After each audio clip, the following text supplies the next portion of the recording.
June 1st. June 1st they started playing. By the end of the day tomorrow, they will have played 45 games.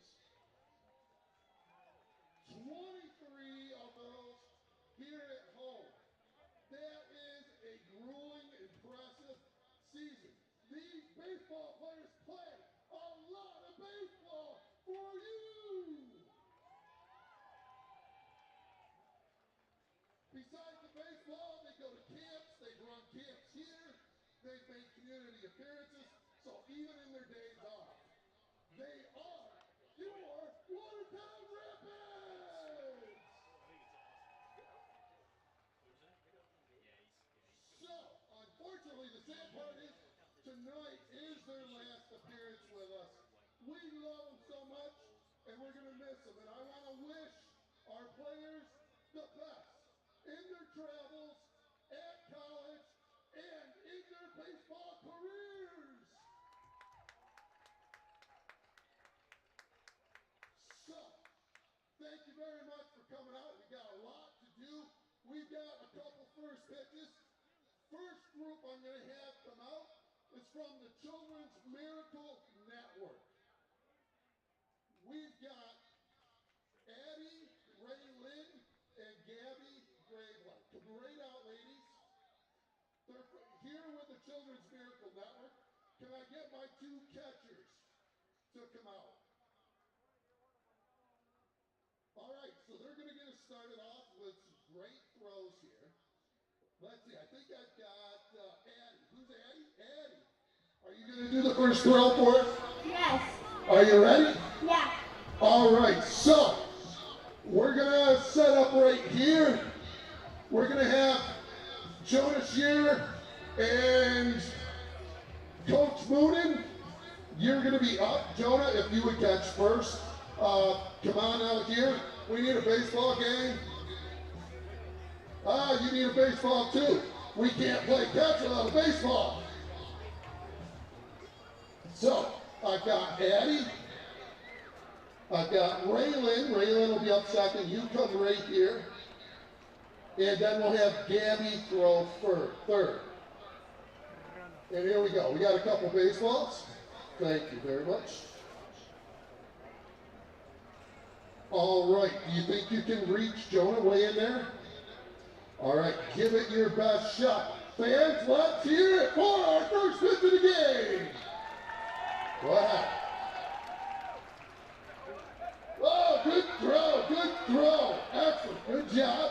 Okay, so now we'll have Raylyn. Raylyn, you come on right up here, young lady. All right, we're going to give you the next pitch. Whip it right in there. Whoa, look at that. Good job. Good job. All right, and now we'll have Gabby throw the third, and we're just going to take that ball right there. Okay. Do you want to come up closer? All right, she says no. She's going to try it from there, folks. All right, let it rip. Yeah, there we go. Good job. Yeah, good job. Okay, so let's hear it for Addie Raylyn and Gabby Graveline. We got one more first pitch coming up. Good job, gang. All right, so next up we've got Micah Flint. Micah will be representing IBEW Local 910. You look like a baseball player. Yeah, I am. You are. What position? Catcher usually. Catcher. All right, so you've got a good arm there. He says yes. All right, so catching for it is going to be our assistant coach, Riley Moonen. And you've got Wazoo up to bat. Are you ready, Bob? All right, he's ready. Wazoo, you better be ready for this. Let her rip, Micah. Oh, good pitch. Caught the outside corner. Good job. Let's hear it for Micah. All right, folks, we're going to send it up to the guy in the sky, the Dan Daly, to introduce the other team. Thank you, Jay. I am the influence. And fans, here's the starting lineup for Utica. Leading off, playing left field, number 6, Pablo Santos. Batting second at second base, number 96, Peter Adams. In the number 3 spot, right fielder, number 61, Ryan Reifenberg. Batting cleanup, shortstop, number 48, Caius Gargett. Batting fifth, the catcher, number 35, Greg Kopp. Batting sixth, the extra hitter and your Tully strikeout batter of the game, number 72, Alejandro Rodriguez. When Alejandro strikes out, beers $3 and wine slushies are $4. Batting seventh, center fielder, number 1, Wyatt Jensen. Batting eighth, the first baseman, number 58, C.J. Wisniewski.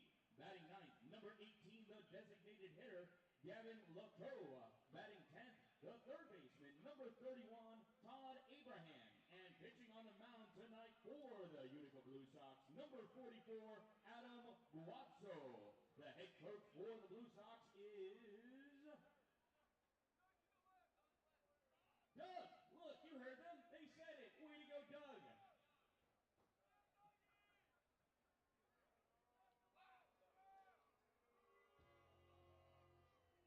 Doug Golette.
All right, folks, it's time to introduce your Watertown Rapid. Batting first for your Rapid. On second base, number 1, T. Terrence Moynihan. Batting second on first base, the Miller Diamond, number 7, Jack Miller. Batting third for your Rapid, your extra hitter tonight, number 5, David McCann. Batting fourth for the Rapids in left field, number 21, Bryce Phelps. Batting fifth for your Rapids in center field, the G-Man, Keaton Grandelli. Batting sixth for the Watertown Rapids, your catcher tonight, number 18, the Q, Quinton Peretti. Batting seventh for the Rapids on third base, number 10, the Nav, Pranav Sundar. Batting eighth for your Rapids at shortstop, he flies over the field, number 22, Colin Hageman. Batting ninth in right field, number 27, Corey Roberts. And rounding out your batting order tonight, number 10, your designated batting test, number 11, your designated hitter, Brett Myers. And for the last time this season, get on your feet, make some noise for your starting pitcher, number 14, Sean Jacoby. And the rest of your Watertown Rapids. The Rapids are coached by Mike Dogan. He's assisted by Dan Myers and Riley Moonen. Our trainer is the legendary golfer, Rob Brooks. And our bat boy tonight is Brandon Lefty Lapora. Let's hear it for your Watertown Rapids.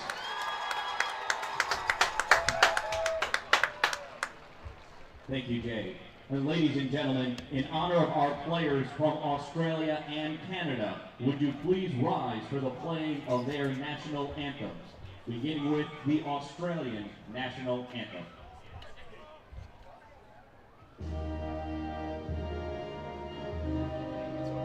I meant Canada.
And now for the Australian national anthem.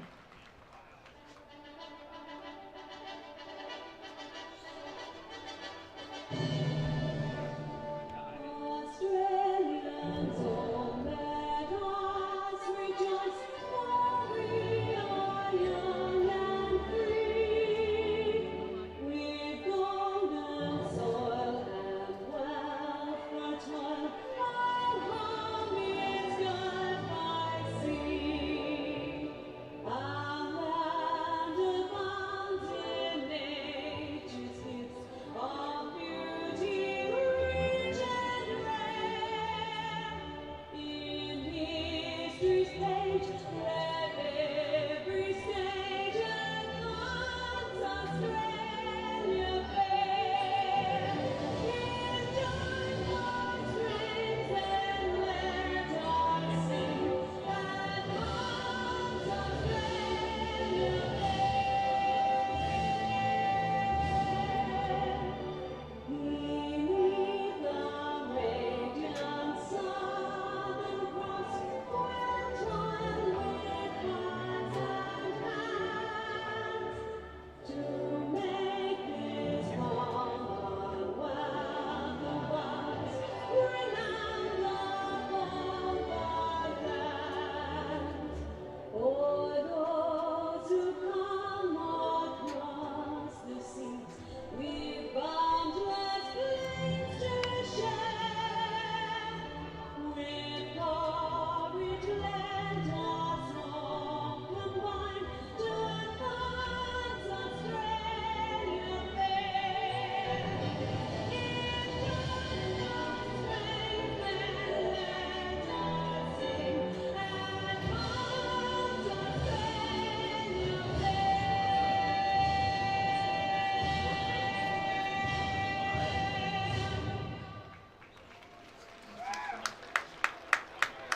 And now, fans, let's give a warm welcome to Tara Lee Lashway, who will sing the Star Spangled Banner.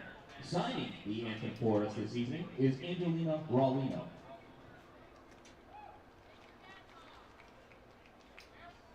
Oh, say, can you see by the dawn's early light what so proudly we hailed at the twilight's last gleaming, whose broad stripes and bright stars through the perilous fight o'er the ramparts we watched were so gallantly streaming, and the rocket's red glare, the bombs bursting in air, gave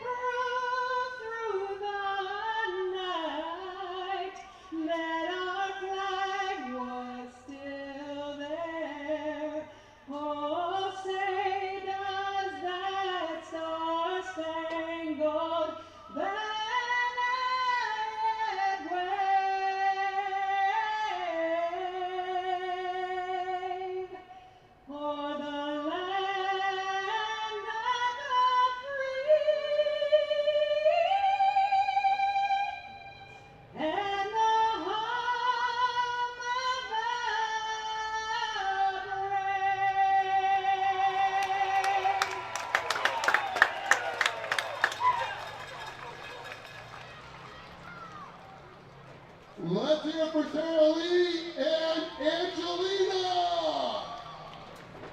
All right, fans, it's time to get this baseball game started. On the count of 3, I need a big, loud play ball. Are you ready? Here we go. 1, 2, 3. Let's play baseball. Hot diggity God. Well, a very pleasant good evening to all of you tuning in for Watertown Rapids Baseball, brought to you by NBC Watertown. My name's Connor Lalone. I'll be providing you with play-by-play and color commentary when I have the opportunity tonight. For Watertown Rapids Baseball, the final game of the season here at Toyota Field for the Watertown Rapids. They play tomorrow in Oneonta. But this is the last game here at home of the year for the Rapids in what has been a bit of a disappointing season, but it's been fun nonetheless. And they'll take on one of their longtime rivals, the Utica Blue Sox, here at home tonight. As we get ready for the first pitch of the night, the Watertown Rapids in the field to start here at home. Starting pitcher for Watertown is Sean Decker Jacoby. He's 1-4 on the season with an 8.6 ERA. Sean Decker Jacoby. The rest of the Rapids starting lineup will go around the infield. Behind the plate is Quentin Perilli. Third base is Pranav Sundar. And then it's Colin Hagman, Terrence Moynihan at short and second. And over at first base is Jax Miller. Then the outfield from left to right is Bryce Phelps, Gaten Grandelli, and Corey Roberts. That's the defense for the Watertown Rapids here as they take on the Utica Blue Sox. And we're set to get underway. Leading off for the visiting team is the left fielder, number 6, Pablo Santos. He's in 327 coming into the night. And the righty deep in the box gets set for the first pitch of the night, in for a call at strike one, and that's how we'll get underway here tonight in Watertown. Well, the Rapids wearing the black uniforms at home here tonight. And the visiting Blue Sox with the baby blue. The dark blue lettering and the gray pants. Watertown with the black uniforms. This one's popped up into right field. Coming in and making the catch on the run is Roberts to retire Santos for the first out of the evening. So Santos flies out to right, and that'll bring up the second baseman, Peter Adams, just under 300 on the year. Comes into the night hitting .296. Adams, again, the righty, watches this one inside for ball one. Well, it's a beautiful night for baseball here in Watertown, like it was last night after the rain let up eventually. No rain in the area at all today, and it's just gorgeous out. My watch says 82 degrees Fahrenheit. Feels a little bit warmer than that. It's humid, a little bit sticky, but other than that, occasional breeze, and it's really nice. This one lined, and it's going to get through into left field for a base hit past Hagman, who gave it a look. But it falls in for a hit, and Peter Adams is aboard with a first inning single. Now the right fielder, Riffenberg, will step in. Riffenberg with again, one of those high jersey numbers. There's a couple of those on this Blue Sox team. We got a 96, a 61, a 48, a 72, a 58. So guys from Utica like the larger numbers, it seems. First pitch from Decker Jacoby misses down and away. And it's 1-0 to Riffenberg. 1 out and 1 on here in the first inning. Not a very big lead over there, but he is going. Dug out by Perilli. His throw is well late. And in with a stolen base is Peter Adams. Well, just as I was about to say, Adams didn't have a very big lead over there. He took off, and a pitch down just enough where Perilli had to go down and get it and then make the throw. And by the time he did that, Adams was in safely. This one lined into center fielder right at Grandelli, who makes the catch, tagging from second, and then turning back around and heading back is Adams. So Riffenberg retired on the fly ball to center for the second out. And that'll bring in the shortstop for Utica, Caius Gargett, who's hitting .439 on the season. Just an astounding batting average, really. And the lefty steps in pretty much straight up in the box is Gargett. First pitch from Decker Jacoby is fouled down the first baseline. Fielded cleanly by Miller, but the ball definitely foul. Adams will turn around and head back to second base. And it'll be 0-1 to the Blue Sox shortstop.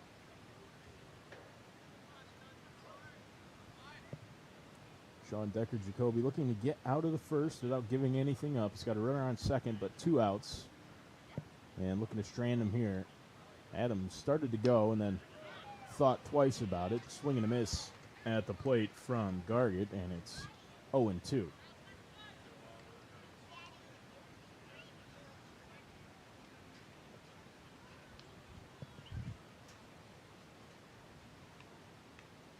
Ready for the pitch now is Gargett. And here's the delivery.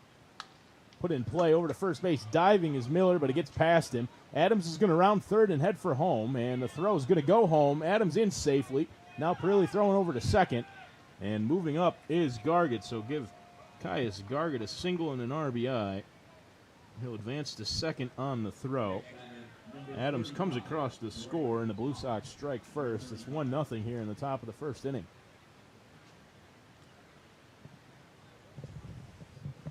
So the Rapids find themselves behind early, which is something we've said all too often this season.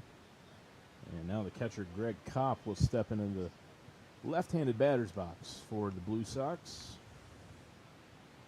Gargett on second now with 2 outs after the single. Advanced on the throw home. This one lined into right field. And moving over, getting under it and making the catch is Corey Roberts. So Kopp retired on the fly ball to right field, but it's 1 run on 2 hits and 1 left for the Blue Sox after 1 inning of play. And so the Rapids will come up in the bottom of the first, already behind the 8 ball. They're down by 1 as we head to the middle of the first inning here at the Alex Duffy Fairgrounds, Toyota Field, home of the Watertown Rapids. On the final game of the regular season here in Watertown. And it's a good crowd. Fans have turned out well for the Rapids here tonight. And we'll see if the crowd support is enough to get the Rapids to rally back here. Only down by 1 and the whole ball game ahead of them. So this is a Rapids team that's found themselves behind early quite a bit this year. Despite that, they do always seem to fight back and get themselves back into the game, almost always. Last night didn't go that way, but tough loss against the far and away best team in the Perfect Game Collegiate Baseball League. The Amsterdam Mohawks came into town last night and took care of business. They beat Watertown by a score of 15-0 last night in a shortened game. Ended up being 7 innings and called there as a result of the mercy rule, which is, at least to my understanding, is 10 runs after 7 innings, and it was 15 in the ball game last night. So Watertown would like to avoid a repeat of last night's scoreline for sure. And there's every reason to expect that they can against the Utica Blue Sox. Well, warming up for them is their starting pitcher, Adam Guazzo. He's 1-0 on the season, pitching almost exclusively out of the bullpen so far. He's got a 3.55 ERA for Utica. And the Rapids would like to strike here early, get themselves back level, or maybe even take an early lead. And the man tasked with leading off for him is Terrence Moynihan, who we saw in left field last night for the first 4 or 5 innings of the game, and then moved back to his more familiar spot, second base. And so Moynihan back at second tonight to start the game, and he's going to lead things off for the Rapids.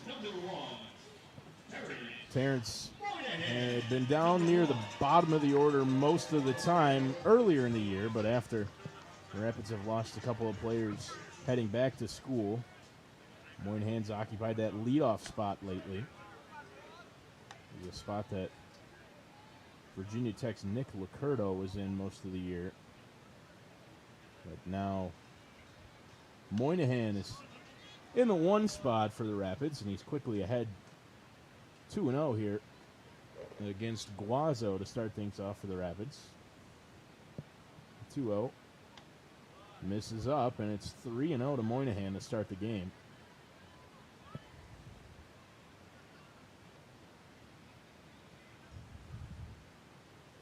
Here comes the 3-0 from Guazzo to Moynihan. It's in there for strike 1.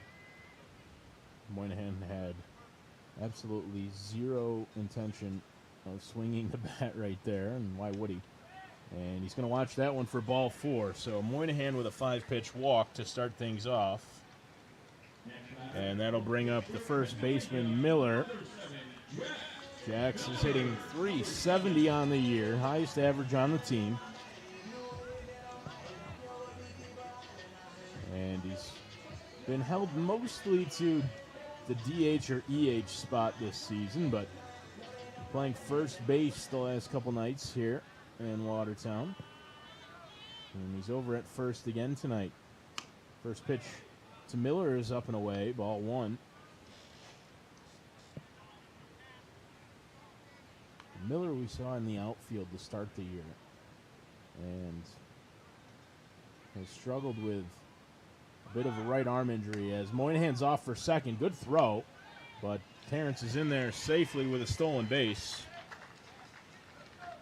So the Rapids pushing it early here. Moynihan is able to snag a bag there. And Greg Kopp made a good throw down the second, but Moynihan with a good jump and above average speed, plus speed really for Moynihan.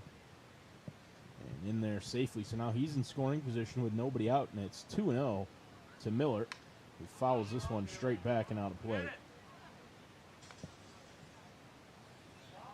Well, Moynihan's the guy you'd want up in this spot with a runner in scoring position and nobody out. Miller's just been very steady for the Rapids all year long. It's 1-2 to him now, or 2-1 rather. This one popped up, and it's going to get out of play for strike 2. So now it's 2-2.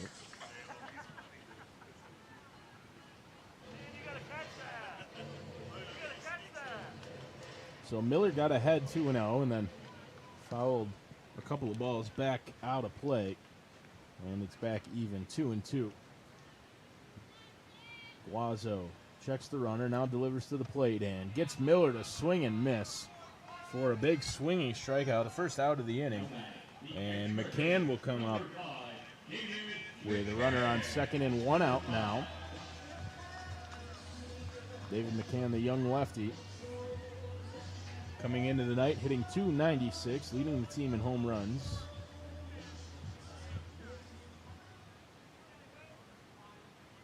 McCann is one of those players, looks like he's got a pretty bright future ahead of him. That one's in at the knees for a called strike 1 to McCann. Moynihan on first. He walked and then stole second. He's on second, rather, for McCann.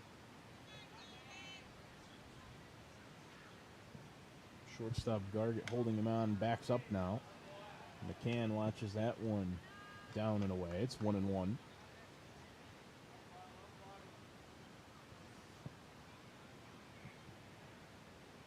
It's Phelps on deck for Watertown.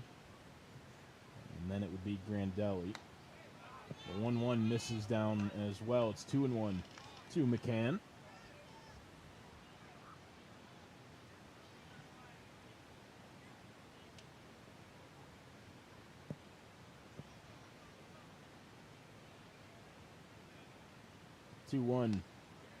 Down and in, 3-1.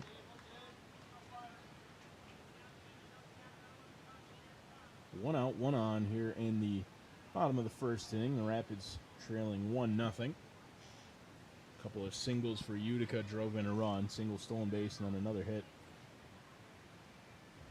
for Gargett, their shortstop. 3-1. Popped straight up towards third base. And retreating to make the catch is the third baseman, Abraham, for the second out of the inning. So McCann pops out for the second out of the inning, and Bryce Phelps will come on with Moynihan still out there at second, and 2 outs now.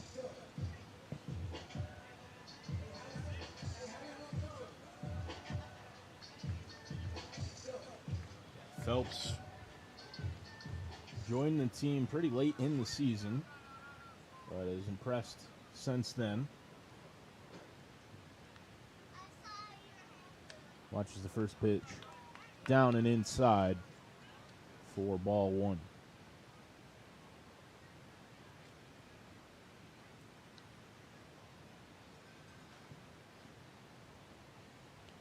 Guazzo comes set.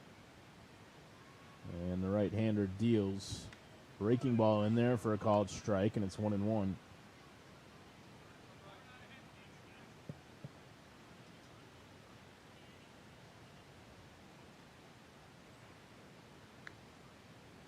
Moynihan with a healthy lead over there at second. Another breaking ball inside, and it hit Phelps. So Bryce is going to head on down to first base after being hit by the pitch. And that'll bring up Grandelli with 2 men on and 2 out here in the bottom of the first inning. Number 23, Grandelli is a big power threat for the Rapids. Comes into the night hitting .284 on the season.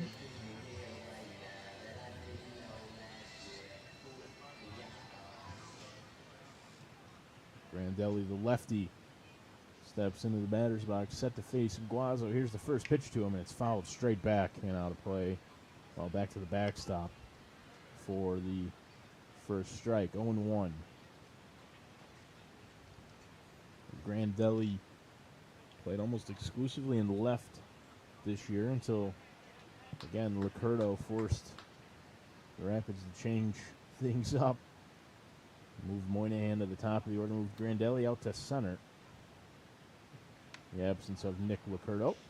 Grandelli with a swing and a miss, and it's 0-2.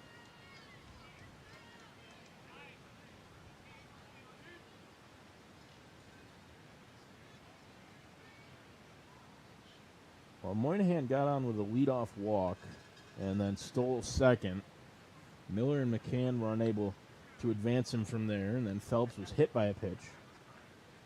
Watertown still looking for their first hit of the evening. Grandelli takes that one outside. It's 1-2.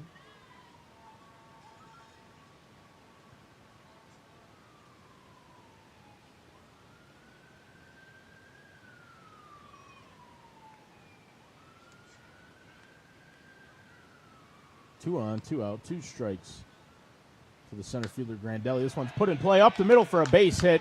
Coming around third is Moynihan, and throw to the plate is cut off. Moynihan scores with ease, and Grandelli drives in a run to tie the game up here in the bottom of the first inning.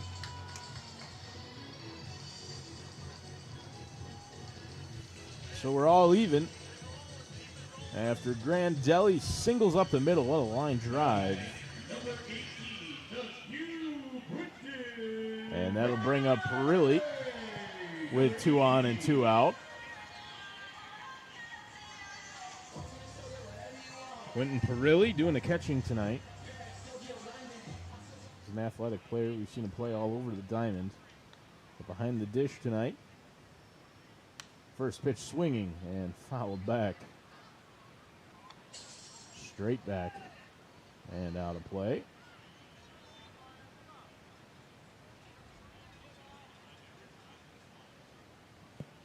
So the Rapids do get back even here in the first inning. And with a chance to do some more damage. Perilli watches strike 2. And he's behind now.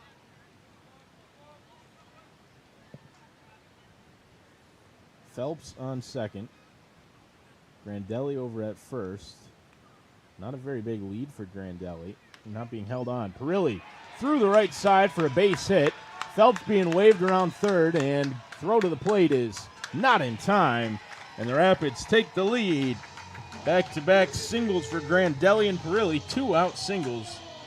Drive-in runs.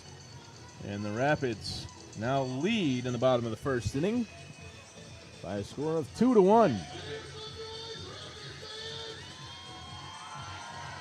Jay Madison getting the fans involved here early in the game.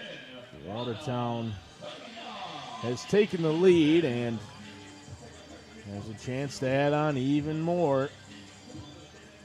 Runners on first and second. Grandelli and Perilli.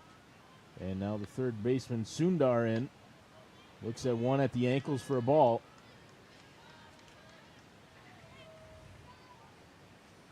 Sundar hitting .231 on the year, but he's got some pop too.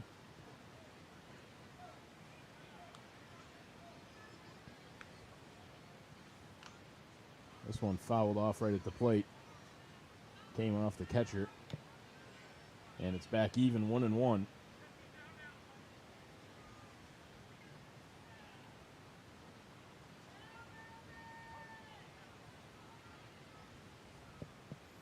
One and one to Pranav Sundar. Colin Hageman on deck for the Rapids. Sundar slices that one foul. Nearly a good catch over there by one of the fans in the seats above the Utica dugout, but in and out of his hands. Incomplete pass. 1-2 now to Sundar. Grandelli on first. On second, Perilli on first. Sundar high up into the air. Drifting back is the shortstop. Called off by the center fielder. And in to make the catch is Jensen to end the inning. But the Rapids strike twice. It's 2 runs on 2 hits, a walk, a hit by pitch, and 2 left. At the end of 1, it's the Utica Blue Sox 1, the Watertown Rapids 2.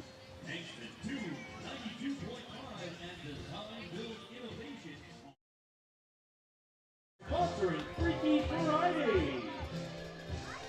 Make sure you stop down to the Wazoo warehouse and check out all the great merchandise. All merchandise is buy one, get another 50% off. Don't forget, we're holding a silent auction for our black Watertown Rapids jersey. If your bid is the winning bid, you'll get the jersey and can have your favorite players autograph it for you.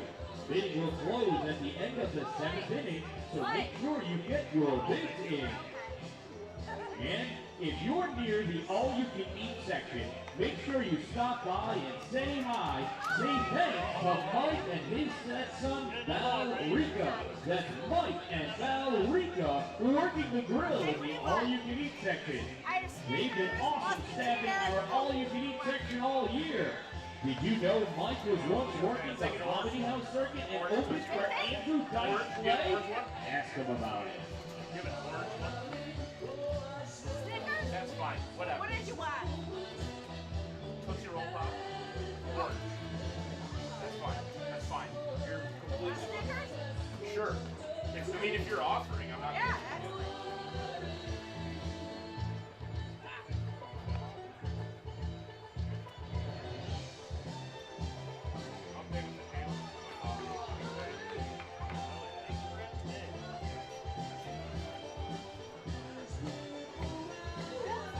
Back in Watertown after we got our candy from Laura Whitney. Laura Whitney and State Farm always here, always handing out candy to the Watertown Rapids fans. And so leading off the second inning is the strikeout batter. Alejandro Rodriguez promptly lines this one in the left center for a base hit. And picking up on the warning tracks, Grandelli. Rodriguez is going to walk in standing to second base with a leadoff double here in the second inning. So immediately, runner in scoring position for the Blue Sox and for Sean Decker-Jacoby to try to work around here in the second inning. Leadoff double ripped into the gap by Alejandro Rodriguez. And now it's the center fielder, Jensen. Came in to make a good catch to end the first inning for Watertown. Put in play out towards second base. Takes a funny hop right in front of Moynihan. Gets through. Grandelli's making a throw to the plate. And Perilli has to cut it off in front. Coming around the score is Rodriguez. Jensen with an RBI single. And it's 2-2 here in the top of the second. That'll bring up the first baseman, C.J. Wisniewski. And Mike Koget's going to make a mound visit here. I think everybody was aware except for Sean Decker-Jacoby. Just got set out there on the mound, ready to make another pitch. But Mike Koget heading out there to have a conversation with him here in the top of the second inning. Seems a little bit early to be concerned about Decker-Jacoby. Koget out there nonetheless to talk things over with his team, with his infield. They all break out of the huddle now. And Decker-Jacoby's going to stay out there, at least for the time being.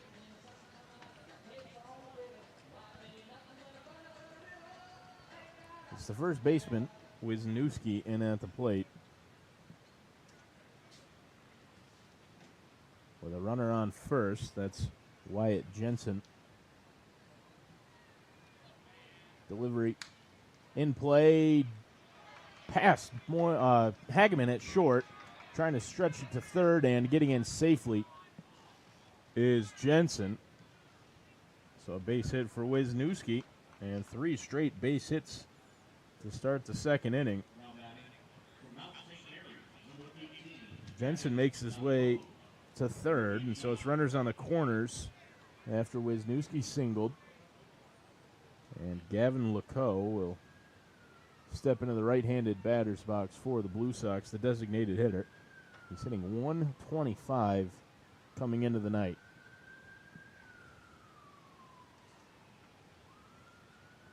Delivery to Lecoux, and this one's also put in play right out to center. Grandelli settles underneath it. Tagging at third is Jensen, and the throw is going to be cut off by Miller at the mound.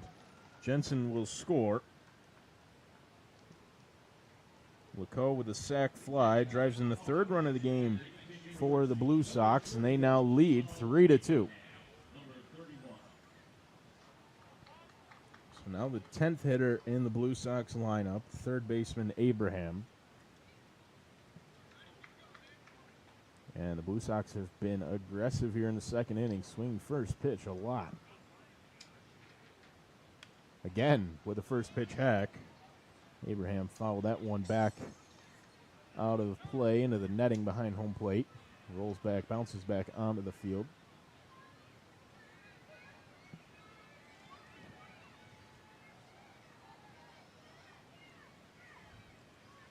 Runner on first. Wisniewski started to go and then stopped. Ball was up and out for ball one. It's 1-1 to the batter Abraham with one out here in the top of the second inning.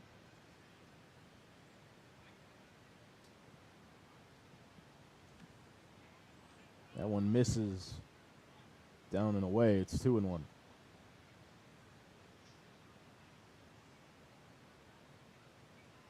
Well, Rapids did well to fight back, take the lead in the bottom of the first after they gave it up in the top.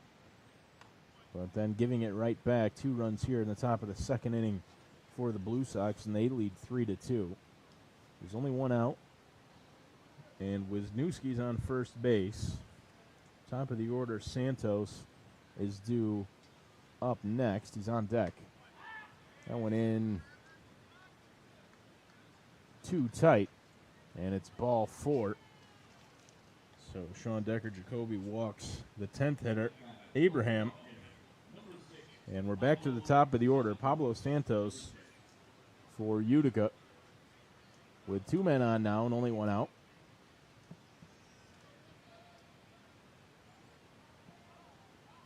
Santos flew out to right field in the first inning to lead the game off for Utica.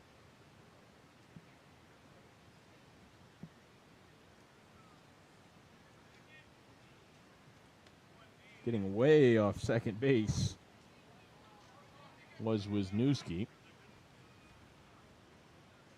He retreated back to the bag. The pitch missed, and it's 1-0. From the hip, Sean Decker-Jacoby. The bat comes out of the hands of Santos as he swings and misses at that one. It's 1-1 now.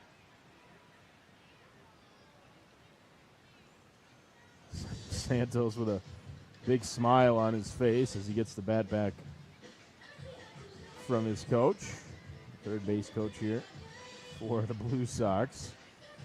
And the bat boy's going to bring him out some tar.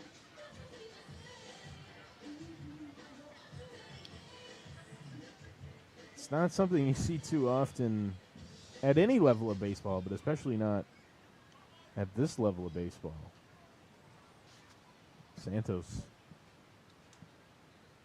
fooled on that pitch, swung really hard. The bat flew out of his hands and down towards the Rapids dugout. A 1-1 inside from Decker-Jacoby to Santos, and it's 2-1.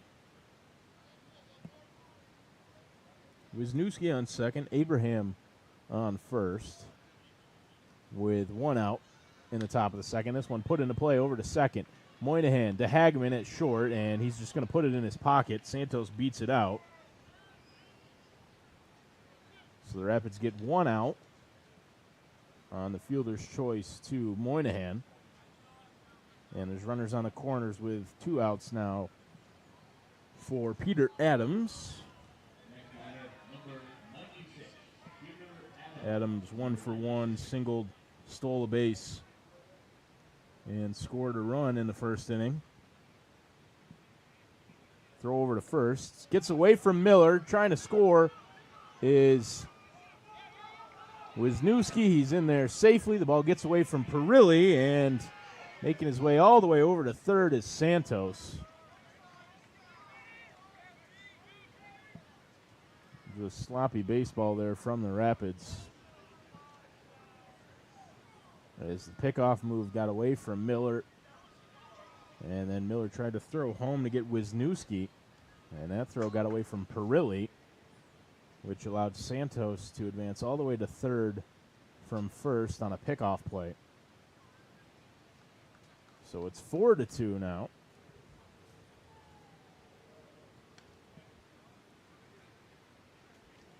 One and 0 after the first pitch ball thrown to Adams. 1-0 put in play into the right field, and retreating, taking a step back and then making the catch is Roberts to retire the side. But it's 3 runs for the Blue Sox on 3 hits, a walk, a fielder's choice, and 1 left. So as we head to the middle of the second inning, the Rapids with work to do again. They trail 4-2 against the visiting Utica Blue Sox. Going to start out there down on third base. They're going to run around here, and they're going to meet me right down here on first base. The first contestant past me is going to win a game ball from today's game for the Rapids. So, let's cheer them on, fans. We got our contestants ready on the count of three. 1, 2, 3. All right, here they come.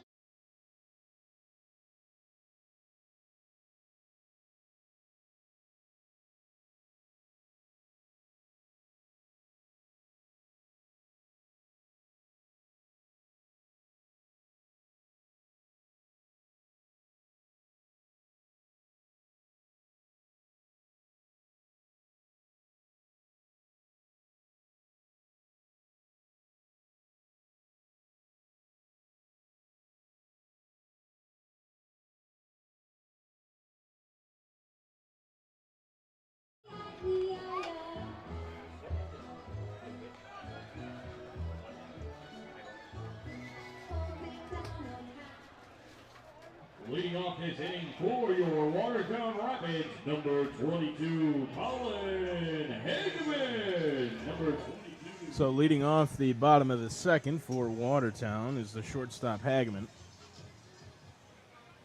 Watertown trailing by a score of 4-2 here as we start the bottom of the second. First pitch, Hageman swinging, popped up right back to the mound. Coming in and making the catch is the third baseman Abraham. So one pitch, one out for Guazzo here in the second inning. Next batter, number 27, a freshman at Oswego State. And that'll bring in Corey Roberts. Number 27.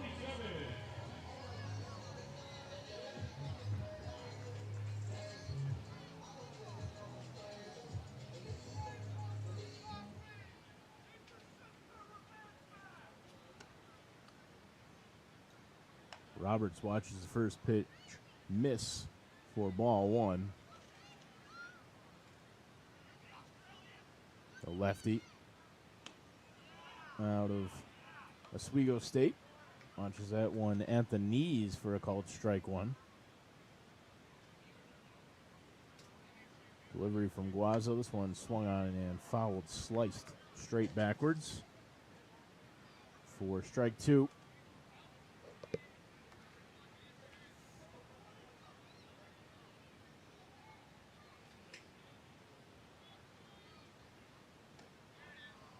That one misses just barely. And it is 2-2 to Roberts. That one called strike three. Corey Roberts caught looking for the second out of the inning. So that'll bring up the designated hitter, Brett Myers, hitting in the 10 spot tonight. Myers started the game at second base last night and then moved out into right field. First pitch to Myers misses in the dirt for ball one.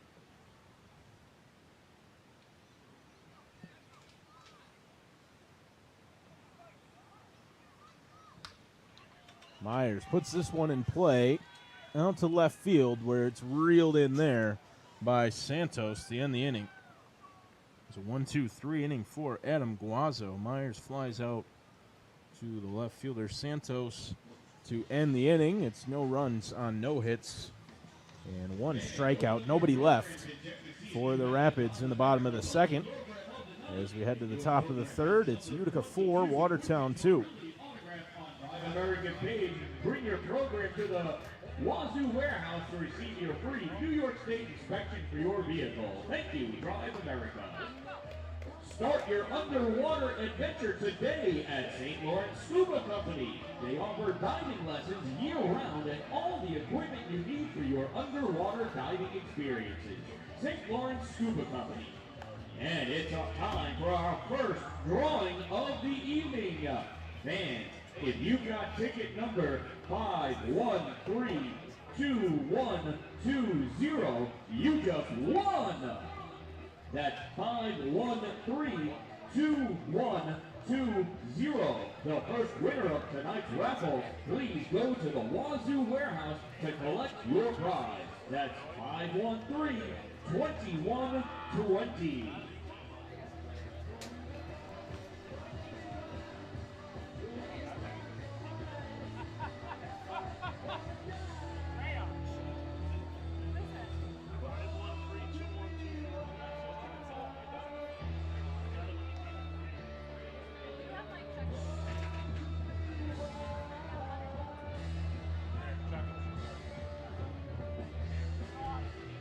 Leading off for the Utica Blue Sox, number 61, Ryan Reifenberg, number 61.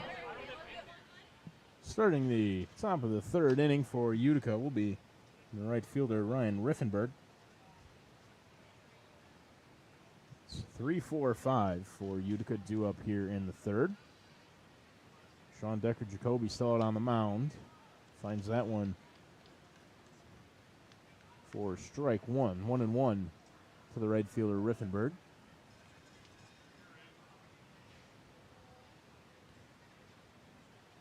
Delivery, check swing, and he went, says the home plate umpire. 1-2.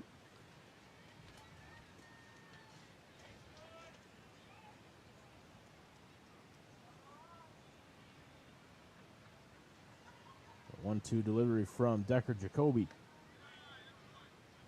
Able to hold up in time is Riffenberg, and it's 2-2.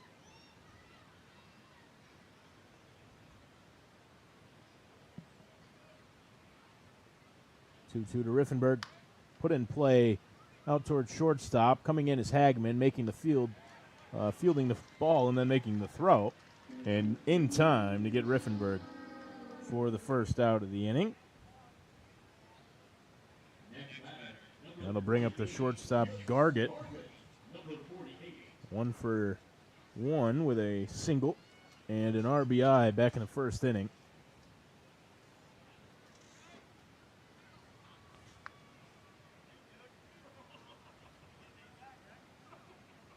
Gargett, the left-hander. As I mentioned, that astronomical batting average, .439 coming into the night.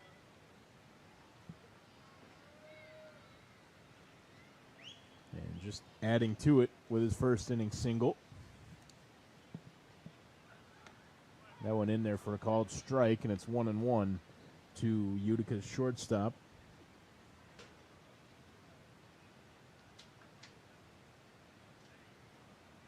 Wide stance for Gargett, pretty much straight up at the plate. Delivery in there for a called strike 2. And Decker Jacoby gets ahead of the most dangerous player, probably you'd have to say, in the Utica lineup, Gargett.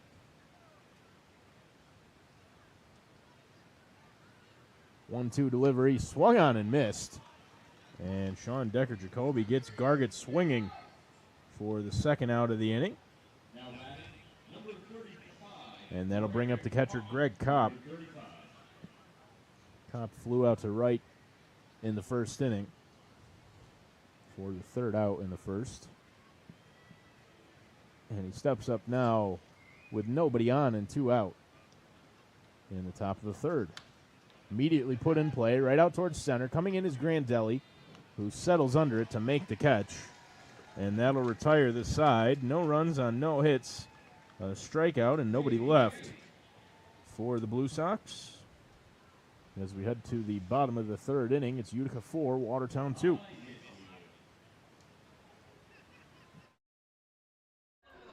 It's you too, Dan. You're pretty awesome.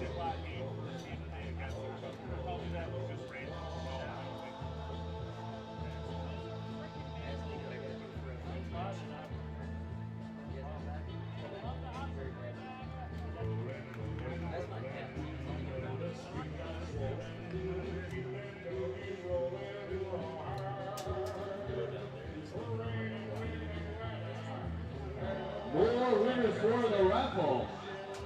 Bring your winning raffle tickets to the Wazoo Warehouse. 513-2000. 513-2000. And 513-2241. 513-2241. So far, our winners are all 513-2120, 2000, and 2241.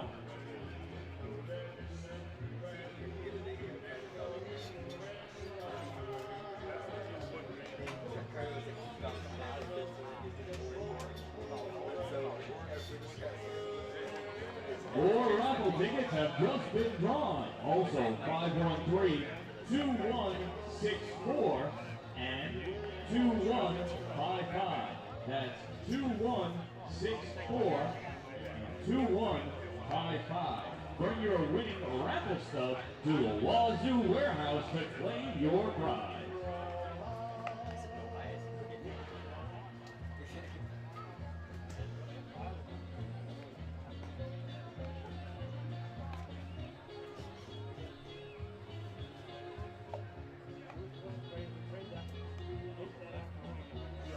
Leading off for the Watertown Rapids this inning, it's number 1, Terrence T. Moynihan.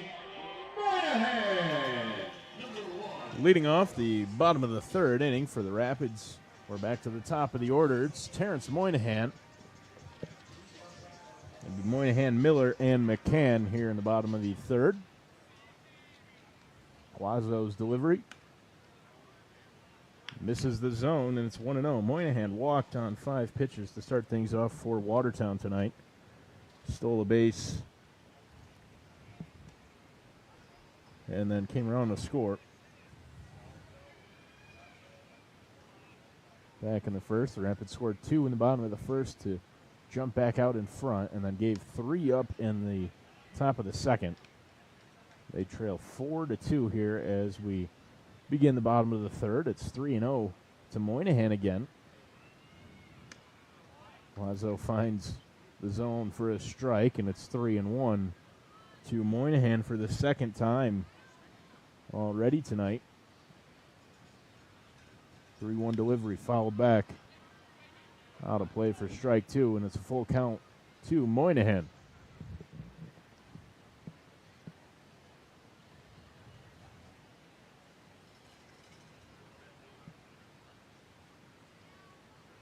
Guazzo deals. It popped up. It's going to get out of play. For a second, Kopp gave it a look. Started over that way like he might have had a chance, but the ball found its way into the all-you-can-eat section over there off the first base side of home plate. Count stays at 3-2. Moynihan in play in the left field. And right there to make the catch is Pablo Santos for the first out. So Moynihan got ahead 3-0, and then Guazzo did good work to get it back to full and able to get Moynihan to fly out to the left fielder for the first out. And that'll bring up Miller. Struck out swinging in the first. 0-for-1. Chopped foul at the plate for the first strike.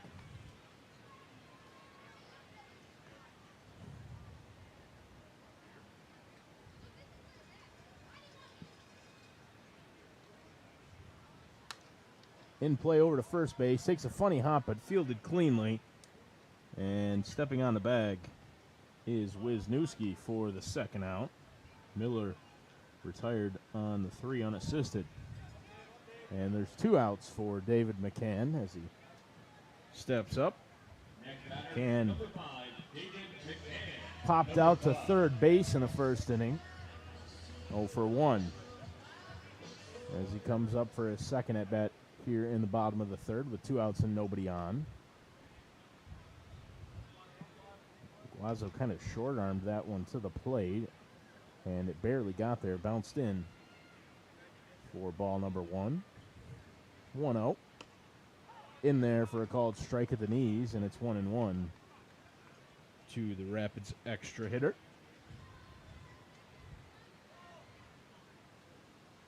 The 1-1 delivery to McCann, put in play and right at the second baseman, reeled in by Peter Adams for the third out of the inning.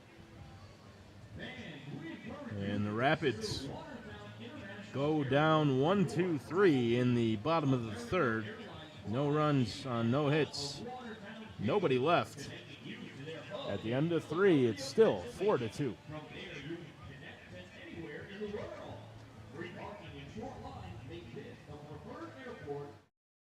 Rapids.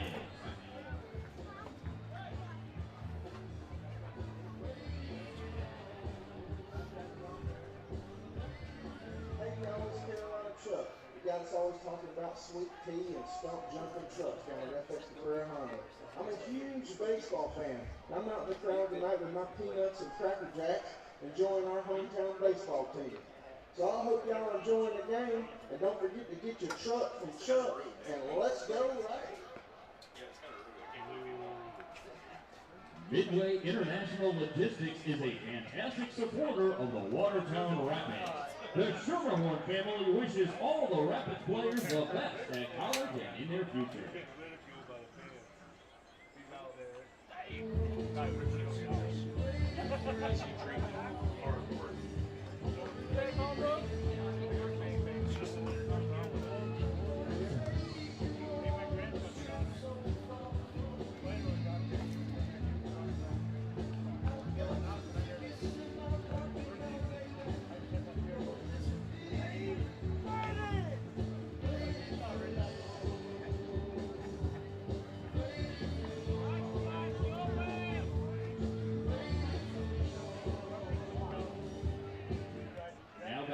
For the Blue Sox, number 72.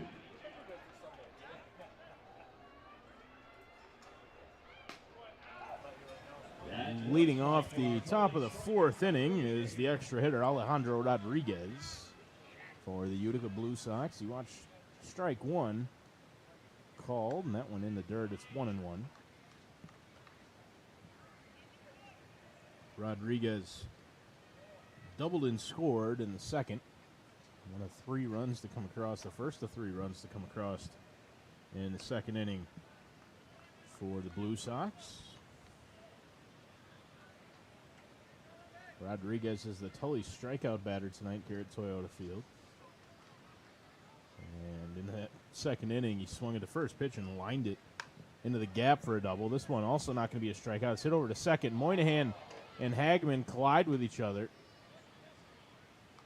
Moynihan has stayed down after that, and players are calling the trainer Rob Brooks out onto the field. Moynihan and Hagman ran into each other there, trying to field the same ball.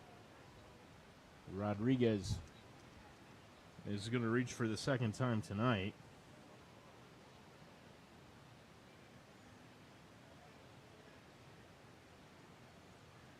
And a bit of a scary play. Terrence Moynihan's still down out there at second base. Rob Brooks attending to him out by the bag with head coach Mike Kogut.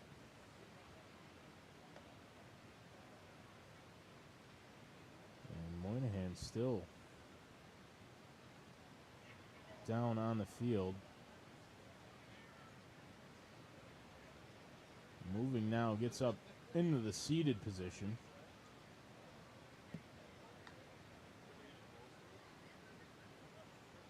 Terrence Moynihan very clearly shaken up here. Immediately, Mike Kogut signaled down towards the bullpen where Jonah Shearer is and told him to get ready. But Moynihan out there at second, still pretty shaken up. It looked like he might have collided with the knee or leg of Hagman as they were both out there trying to make the same play on a ground ball hit up the middle. Alejandro Rodriguez. And so it will be Jonah Shear in to replace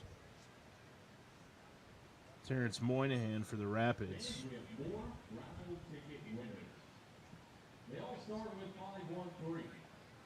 We got 2058. So Moynihan walking off the field now with the help of Rapids trainer Rob Brooks. 2307.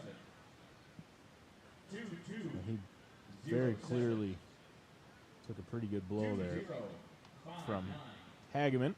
Shearer in to replace him at second base. And so the runner on first, after what you almost certainly have to score an infield single, is Alejandro Rodriguez. And now at the plate is Wyatt Jensen, the center fielder. For Utica batting, number 1, Wyatt. Nobody Jensen, out. Number 1. And one on. It'll be interesting to see how Shear does out there at second base. I haven't seen him there very much this year, if at all. But he played out there quite a bit last season.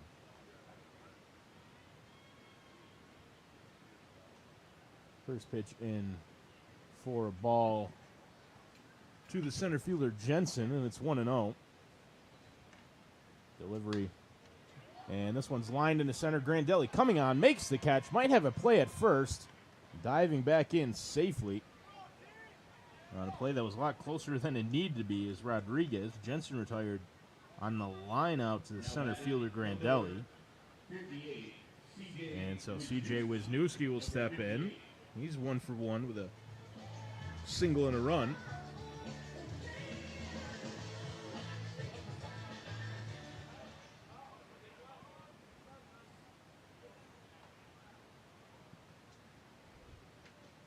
First pitch to Wisniewski. Missed somewhere. 1-0. State Farm Bears come up to join us here in the stands right in front of our broadcast booth. Second pitch in to Wisniewski is the first strike. It's 1-1.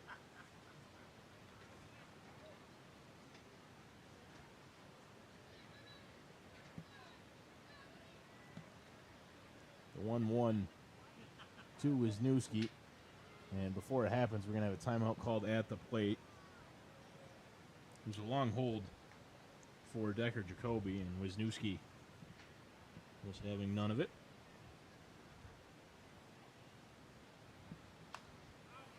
This one fouled and out of play. 1-2.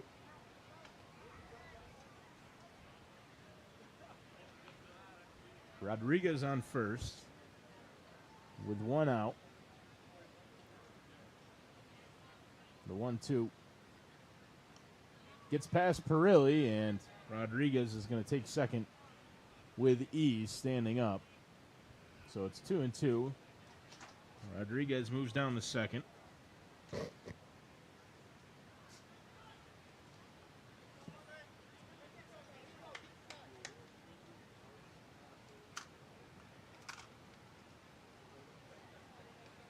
Decker Jacoby comes set now at the hip. The 2-2 pitch to Wisniewski, fouled straight back. Count will stay at 2-2. With one out and a runner on second now.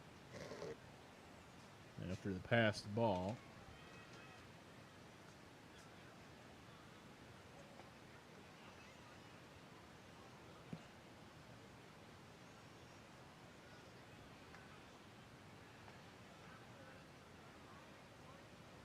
The 2-2 put in play, slicing foul out of play down the right-hand side. Over the head of Miller and found its way over the fence out there for a foul ball. Count stays at 2-2 for the Blue Sox first baseman.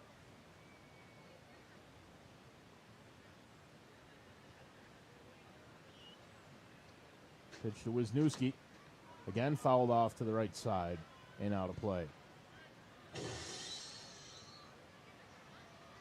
That one bounces around and causes mass hysteria over there as a group of young Rapids fans try to scramble for it. Count still 2-2 to Wisniewski. Here's the pitch. Misses outside, and it's a full count. So C.J. Wisniewski putting together a pretty commendable at-bat here. He's worked it full. Runner on second with one out. That's Alejandro Rodriguez. And the ball in the dirt. Wisniewski draws a walk, and there will be runners on first and second with only one out for Utica here. Number 18, Gavin Laco. And it'll bring in the designated hitter, Laco. Number 18. Drove in a run with a sac fly in his first at-bat. That was back in the second inning.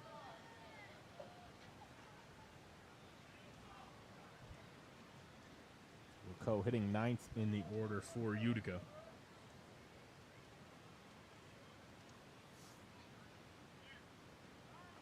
Delivery from Decker Jacoby. Timeout called at the plate before the pitch. So no pitch. It's 0-0.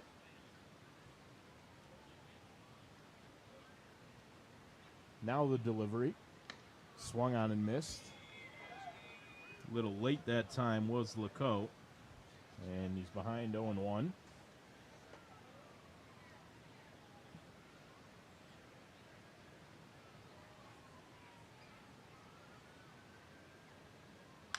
This one put in play towards the left side. It's going to get through for a base hit.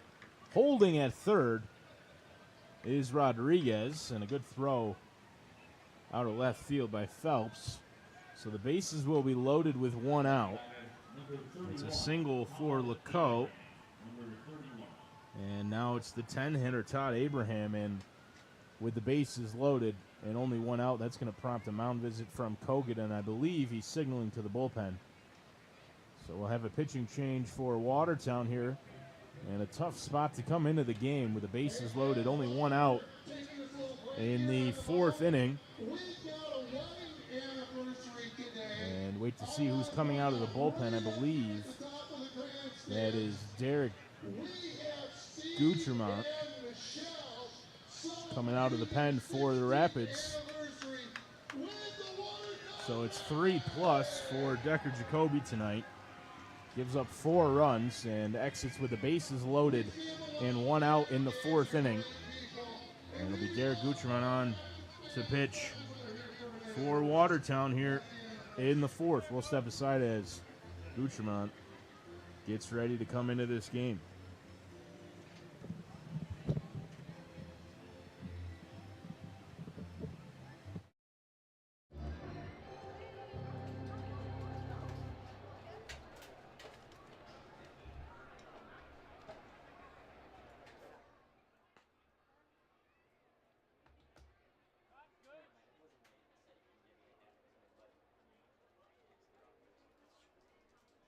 Now batting for the Rapids, number 8, Derek Guterman.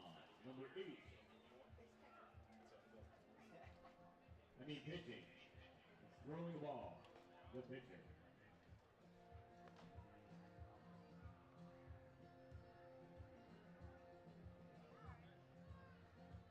Here's a rundown of the winning raffle numbers.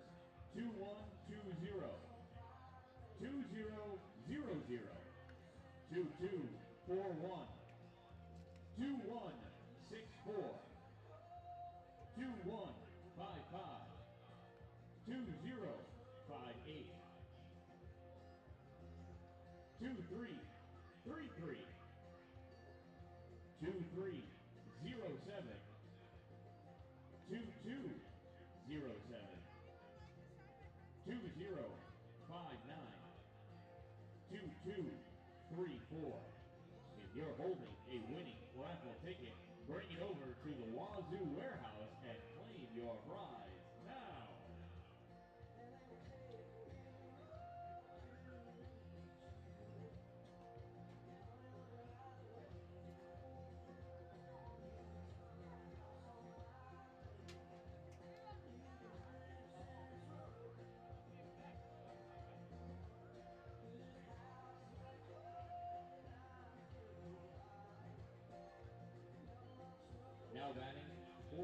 Sox, number 31, Todd Abraham, number 31.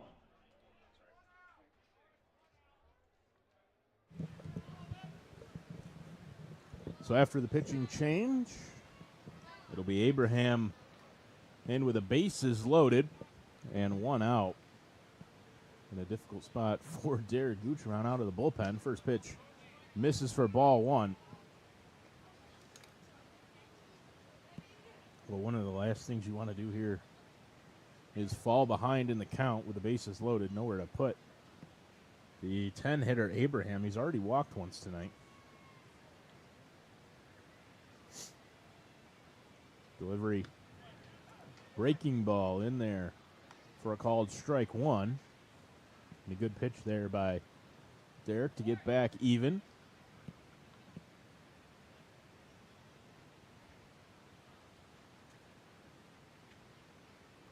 One. Checked his swing, held up in time, and it's in the dirt for ball two.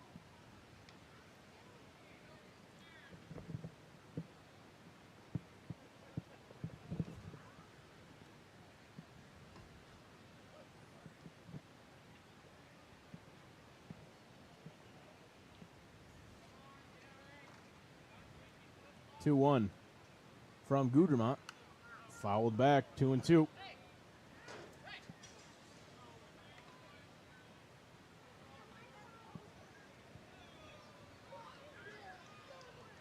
Rodriguez on third. Wisniewski on second. And Laco on first. The bases loaded with one out here in the top of the fourth for the visiting Blue Sox. At the dish is Todd Abraham, who pops this one up into the air. Gutierrez coming in, makes the catch himself for the second out. Big out there for Derek Gutierrez. He did all the work himself. Abraham popped that one really straight up into the air. Gutierrez came in, made a good catch for the second out. And now we're back to the top of the order for Utica. It's Pablo Santos with the bases loaded and two out now.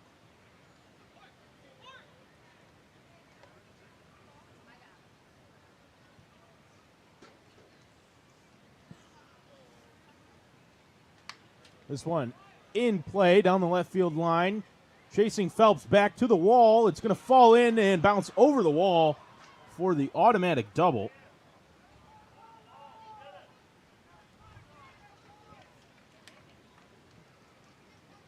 So automatic double off the bat of Pablo Santos. Turn Phelps around out there in left field. Bounce off the warning track over the wall. 2 runs will come across to score. It's a 2 RBI double for the leadoff hitter Santos.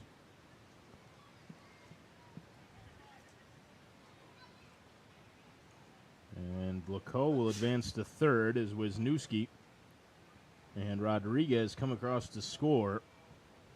Utica adds 2 more. And it might be even more than that. That one's in for a fair ball. Coming across to score is Laco as well as Santos. And it's 2 more on another double. Back-to-back doubles for Utica. Santos and Adams both drive in a pair with back-to-back 2 RBI doubles. And the score is quickly 7-2.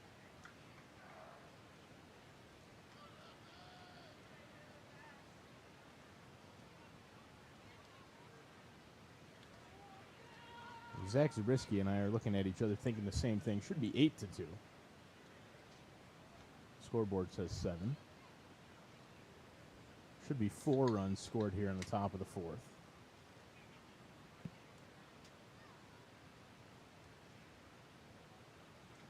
Delivery from Gutierrez. That one ran in and got Riffenberg right on the hands.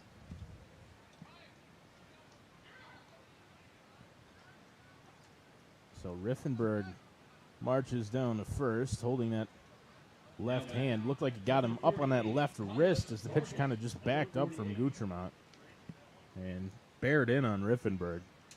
So it's men on first and second with 2 outs. And stepping to the plate is the shortstop, Gargett.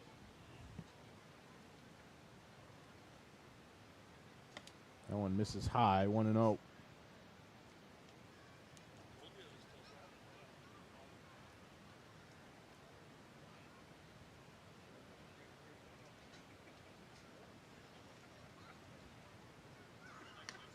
Two and 0. Gutremont struggling to find the zone now. Scoreboard does say 8 now. Makes Zach and I feel a little better about our math skills. Math wasn't a big part of the curriculum, the broadcasting curriculum at SUNY Oswego, so neither of us are in the greatest of practice with it, but we were pretty confident with the bases loaded and no, one out. And after both of those runners had come in, and then also Santos would have come around to score, that it would have been 4.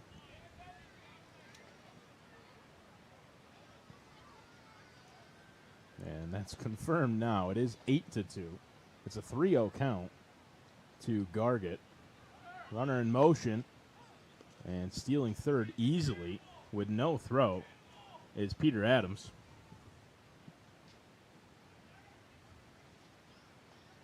And, well, really might have looked a little indifferent back there. It's certainly not defensive indifference. That's a stolen bag. Now trying to steal second. This one's popped up.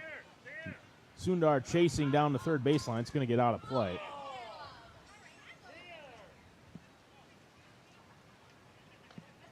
Riffenberg was off on that pitch trying to steal. Popped up out of play. It'll be 3-2.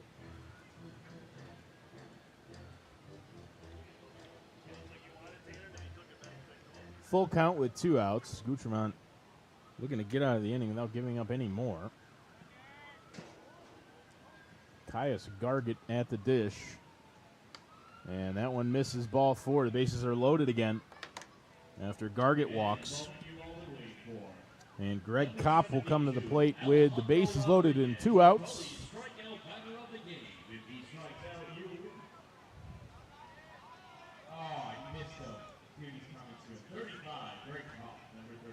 So here's Kopp, the catcher. Came into the night hitting .298. But he's 0 for 2 tonight. Flew out to center and then flew out to left.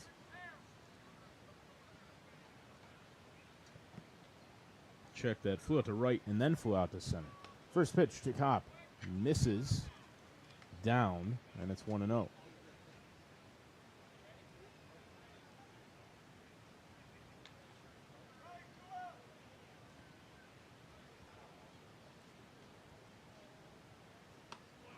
That one misses as well, and it's 2-0.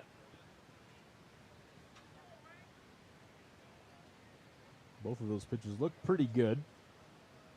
Gutremont not getting any help from the home plate umpire. That one misses down clearly in the dirt, and it's 3-0 with the bases loaded. Gutremont on the verge of walking in a 5th Utica run here in the top of the 4th.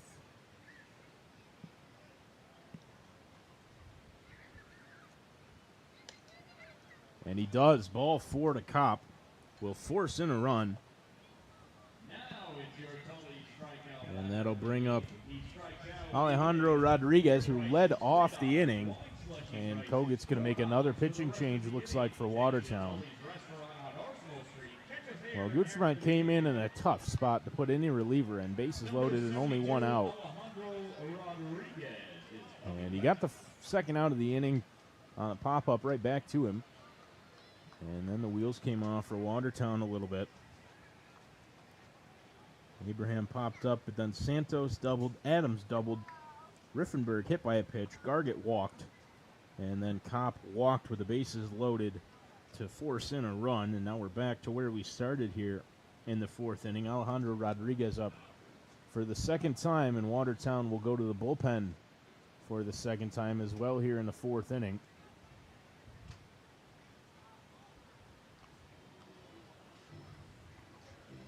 Another pitching change for Watertown means we'll take another break, and we'll be back when we're ready to resume play here in the 4th inning. Number 29,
for time, number 72, your Tully strikeout batter of the game, Alejandro Rodriguez, number 72.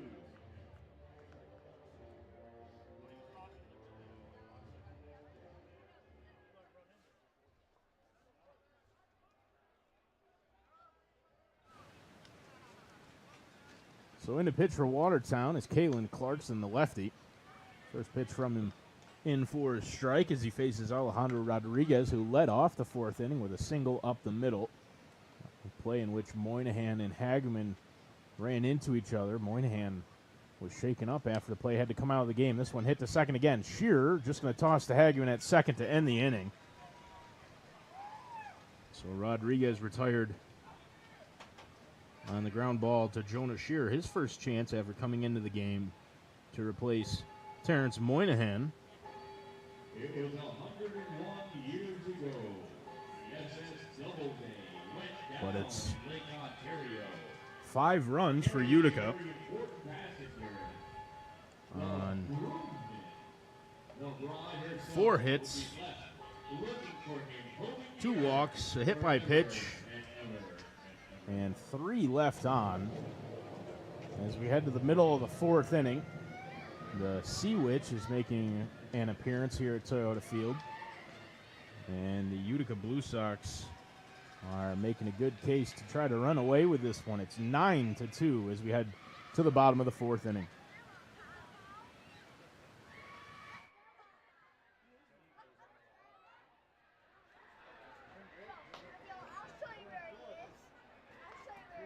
The Sea Witch comes to these games in search of her soulmate. She preys on the visiting team's ball players. Beware the Sea Witch.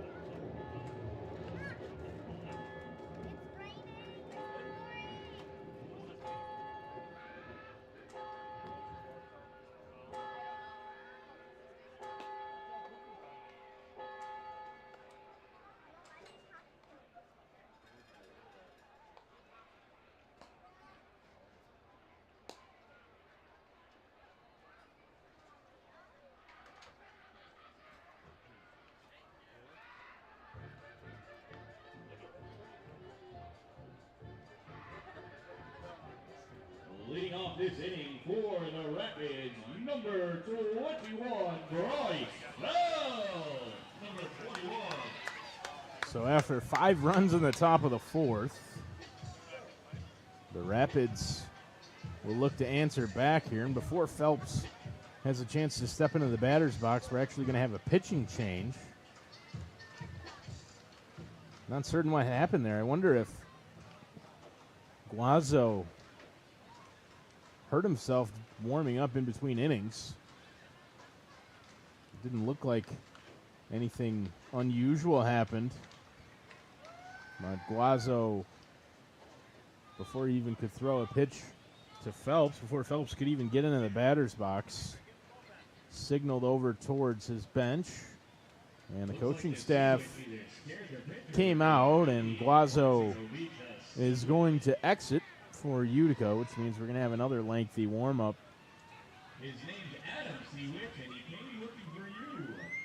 As Adam Guazzo exits the game. That's 3 innings and gave up 2 runs. Exits with the lead, but not enough innings pitched to try to pick up a win.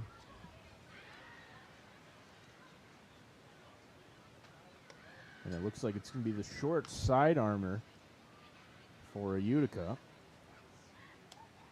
New pitcher for the Utica Blue Sox, number 4, Alex Canino. Alex Canino, who will come in to pitch for Utica. And he's got a bit of an unusual delivery. But Canino will get all the time he needs after the injury, apparent injury to Guazzo. Again, didn't really see too much in it.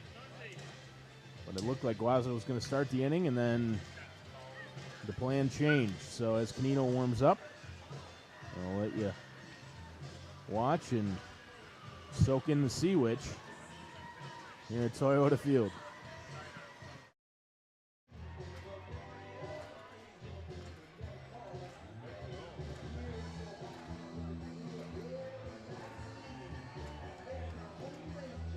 Introducing him once again, number 21, Bryce Bell! Number 21.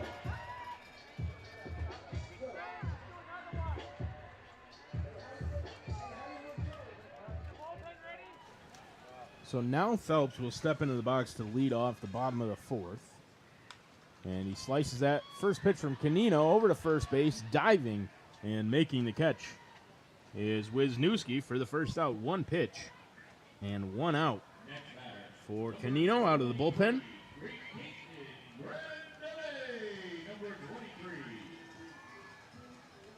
Which brings up the center fielder Grandelli. Singled and drove in a run in the first inning. 1 for 1. Canino 1-0 on the year out of the bullpen. Again, almost exclusively for Utica this season. He's got a 3.45 ERA on the season. First pitch to Grandelli's in for strike one. Canino throws that one past Gayton, and it's 0-2.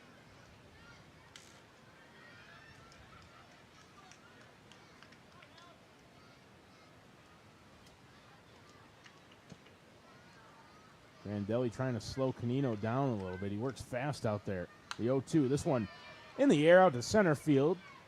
And taking a few steps back, able to reel it in is Jensen without too much hassle. And Grandelli's put away for the second out of the inning. That'll bring up the catcher Perilli. Quentin singled and drove in a run in the first.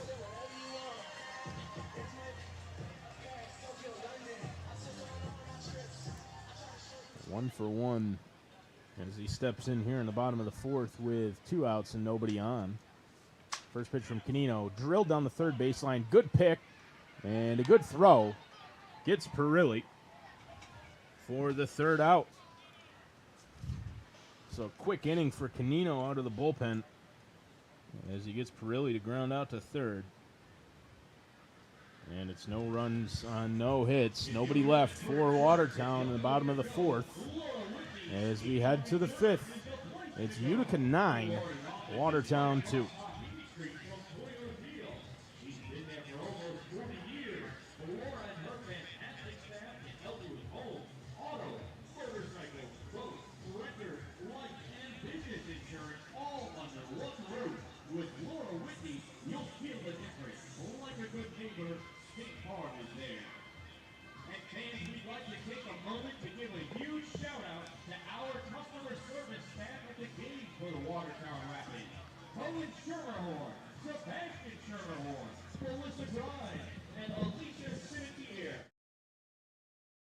The Wazoo Warehouse and taking care of all of our fans.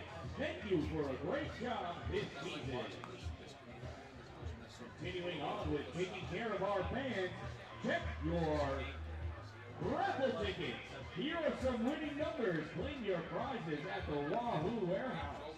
2234 2059 2207 2307 2333 2058 2155. How about 2164 2241 2000 and 2120.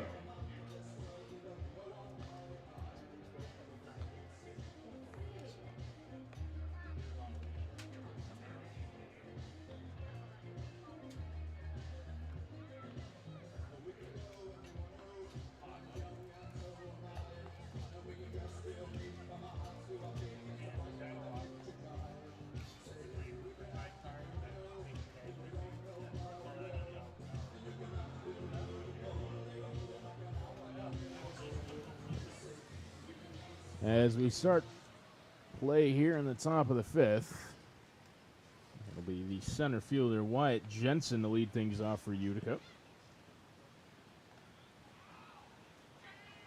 And Jensen immediately hit by the pitch. And he'll reach to start things off here in the fifth inning for Utica. Now batting, number 58, CJ. So striding in, the first baseman Wisniewski made a good play over there at first in the last half of the fourth inning.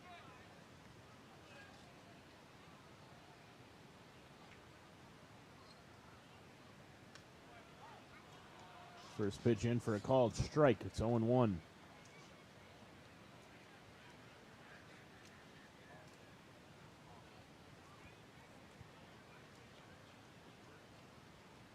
Delivery from Clarkson. Put in play over to third. Sundar to Shear. And not in time at first to get the second out. Jensen erased on the fielder's choice. Wisniewski safe at first. And that'll bring in Gavin Lacoe with one out and a man on first base for Utica. It was a good turn by Watertown there. Just ball hit too slowly to double up Wisniewski. First pitch in there for a called strike one from Clarkson to Lacoe.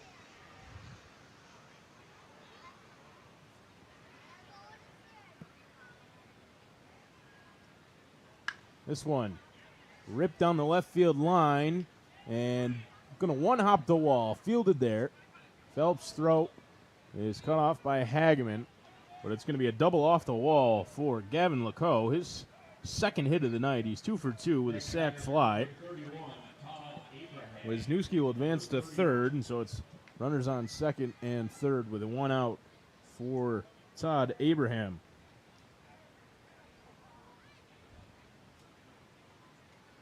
Abraham, the third baseman, walked in the second and then popped out to the pitcher in the fourth.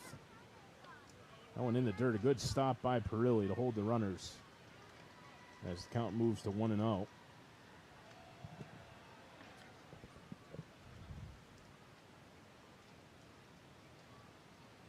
Infield comes in for Watertown here with runners on second and third and only one out.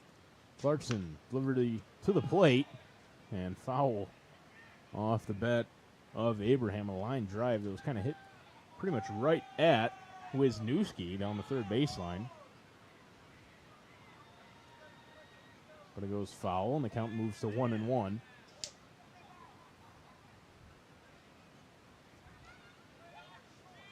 Clarkson comes set.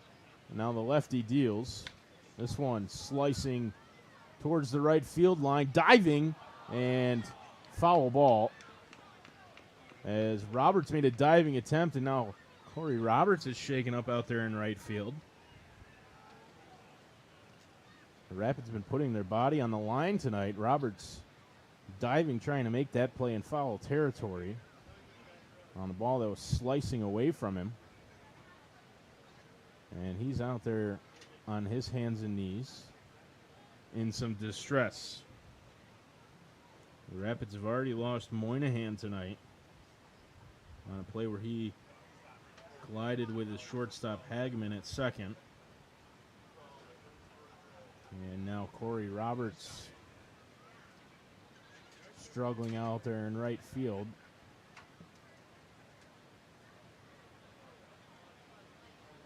Rapids trainer Rob Brooks has made his way out there with Kogut and Riley Moonen.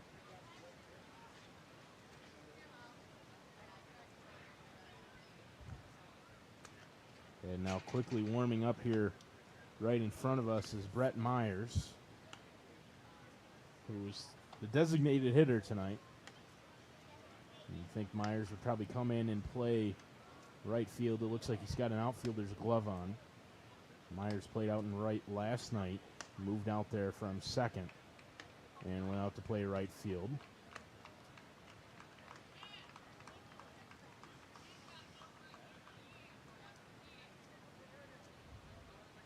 Roberts is out there.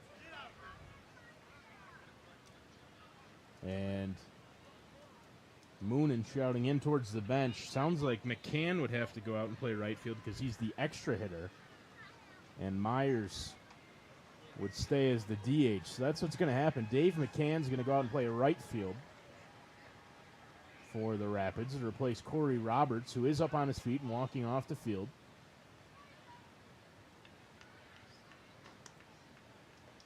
And it'll be David McCann to go out and play in the outfield.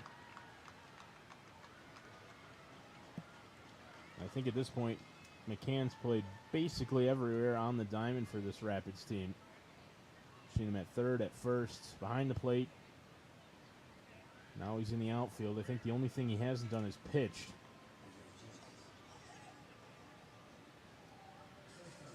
So another Rapid forced out of the game due to injury. Roberts comes up just short of making a spectacular diving catch in foul territory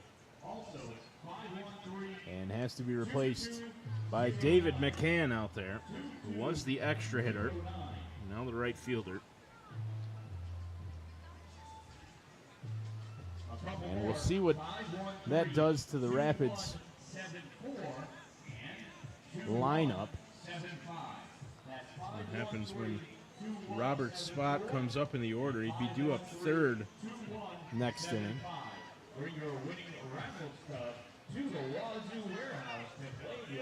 But after that play, it's a long foul ball, and the count is 1-2 to the third baseman, Abraham. Kogut and Moonen down there in conversation with the umpire, still talking about who's going where.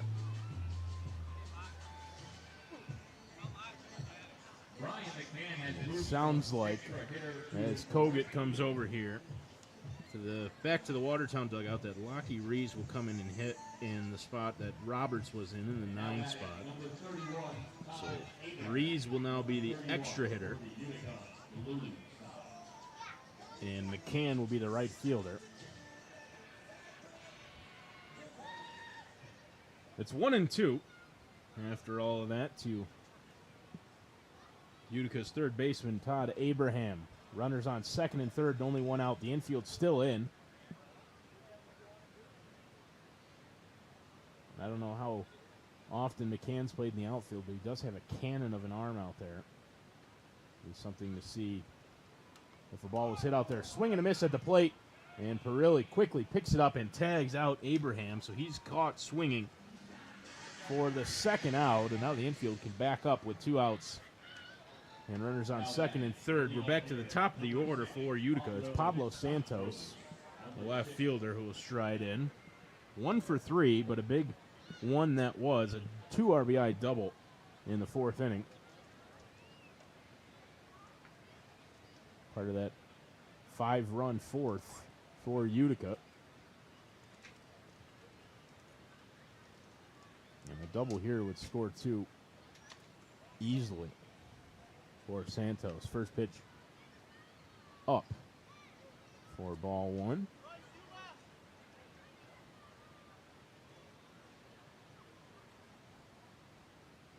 One-0 from Clarkson to Santos. Fouled off behind first base. And out of play.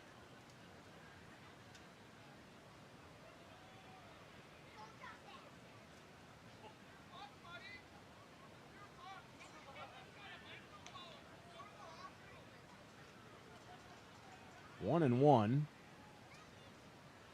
Swung on and missed. And it's 1-2 to Santos.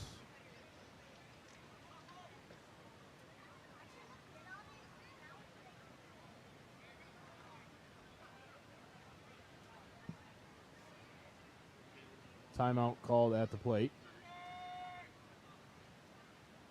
I believe that was Santos who called it. Step back into the box now. 1-2 the count with 2 outs. Runners on second and third. Wisniewski on third and Leco on second. This one off the hands foul. And over towards the Utica bench. Count stays at 1-2.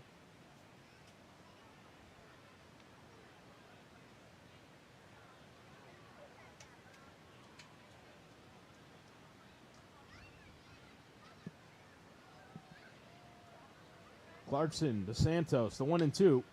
Lined up the middle for a base hit. In the score, Easley's Wisniewski. Holding at third is Laco, and it's an RBI single for Santos, his third RBI of the night.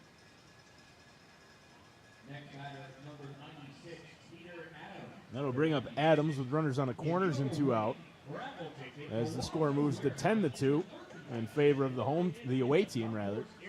Utica Blue Sox running away with it here in the top of the 5th. They lead by 8 runs. And a chance to add more for the second baseman, Peter Adams. He doubled to drive in 2 in his last at-bat. 2 for 3, 2 RBIs, 2 stolen bags. This one popped foul out of play behind home plate. 0-1.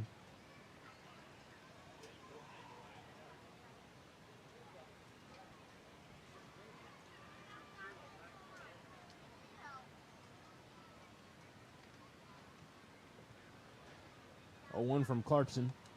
And that one ran in and got him. That's going to load the bases on another hit by pitch. This time it's Adams, the latest casualty. Third time a Blue Sox batter's been hit tonight. And so now, with the bases loaded yet again, it's Ryan Riffenberg. He was hit by a pitch in his last at-bat.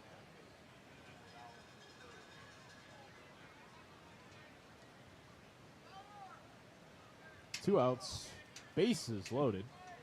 Laco on third, Santos on second, Adams on first. Clarkson to the plate, fouled straight back by Riffenberg, 0-1.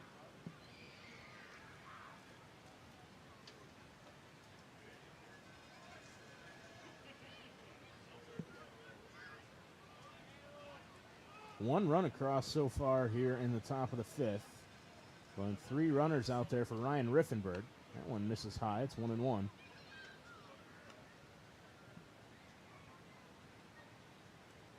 Riffenberg flew out to center and then grounded out to short before being hit by a pitch in the 4th, 0 for 2.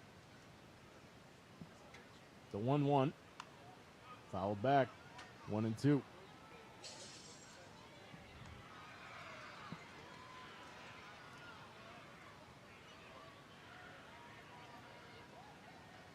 Clarkson now a strike away from getting out of the inning without giving up any further damage. It's just the 1 run as of right now. The 1-2 in the dirt. Good block by Perilli back there. Keep it in front of him. Prevent any movement on the base paths. It's 2-2.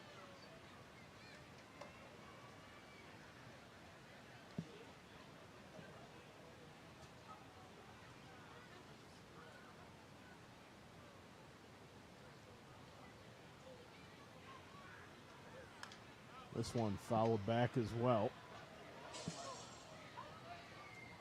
The Wazoo Warehouse, right where that ball landed. You got your winning run this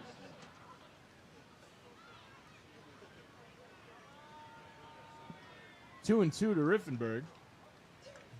2 outs, bases loaded. Clarkson checks second, now delivers to the plate, and just missed. Full count.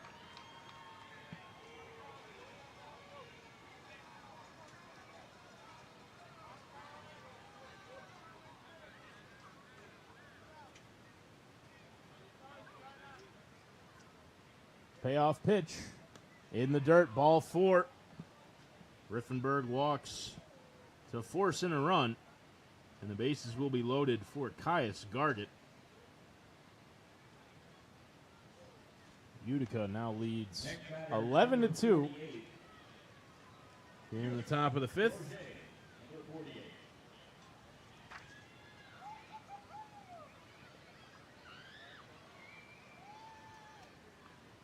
Target now batting from the right side. Switch hitter against the lefty Clarkson. That one in the dirt. 1-0.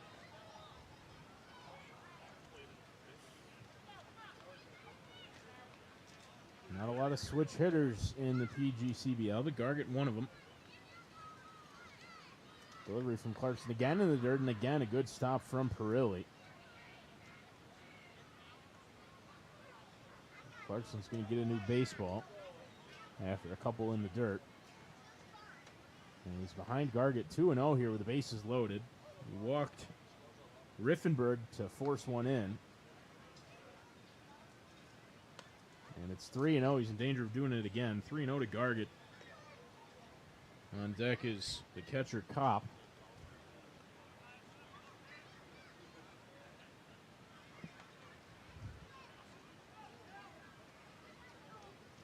.3-0 from Clarkson. In there for a called strike. 3-1 now.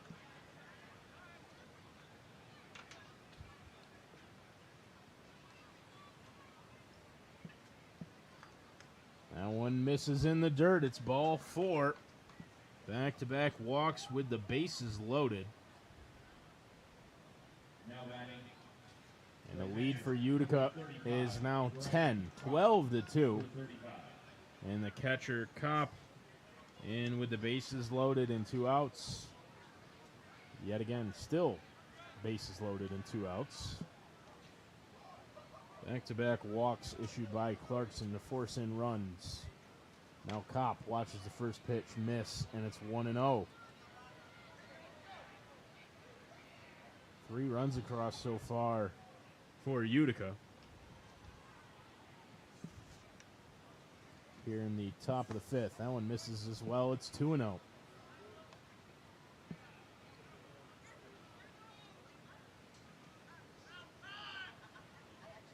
Now, Riley Moonen is going to make a mound visit.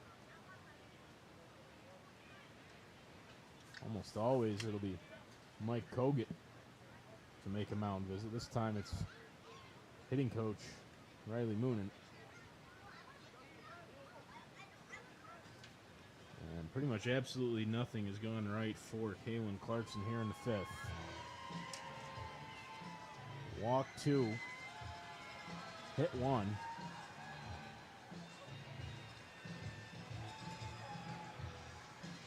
Three runs have come across the score. The bases are still loaded. There's 2 outs. And he's behind the catcher, Kopp, 2-0.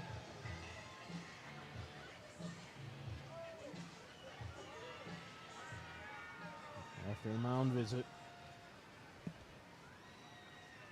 Clarkson looking to get something going. That one misses inside. It's 3-0.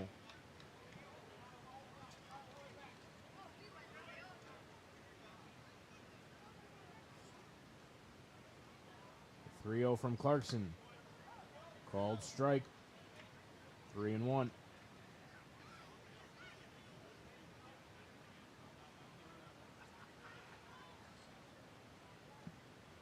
The 3-1. Called strike at the knees. 3-2.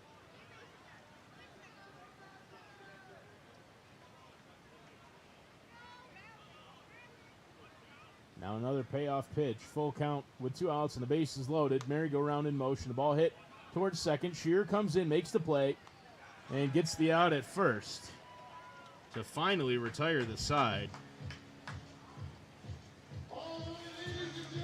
But it is 3 runs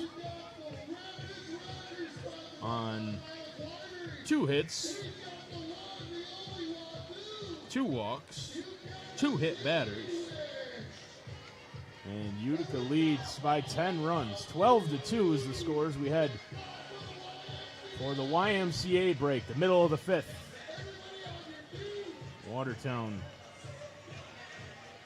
will have 7, 8, 9. Sundar, Hageman, and Rees due up for the bottom of the 5th inning.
Keep it going.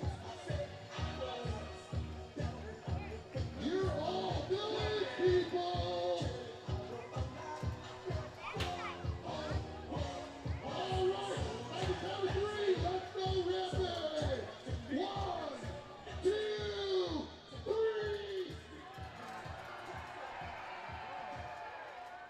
Good job, man. Let's go rapid. New pitcher for Utica, number 22, Brandon. In the pitch for the Blue Sox is Brandon Millan. Leading off for Watertown here in the bottom of the fifth is the third baseman, Sundar. And immediately, ball put in play out towards the left center field gap. Chasing it over there and making a catch on the run is Pablo Santos for the first out. Number 22, And Sundar gave it a ride. Hit that ball hard, but Santos made an even better play to chase it down and reel it in for the first out. One pitch, one out for Millen out of the bullpen. And now it's the shortstop, Hagman, with one out and nobody on. First pitch to Collin. Swung on and fouled off out of play behind the Utica dugout. So it is Lockie Rees on deck to hit in the 9 spot where Corey Roberts was. So Rees will enter the game as the extra hitter. McCann moves from EH to right field. And Myers stays as the designated hitter for Watertown. The 1-1 to Hageman. Misses up, and it's 2-1.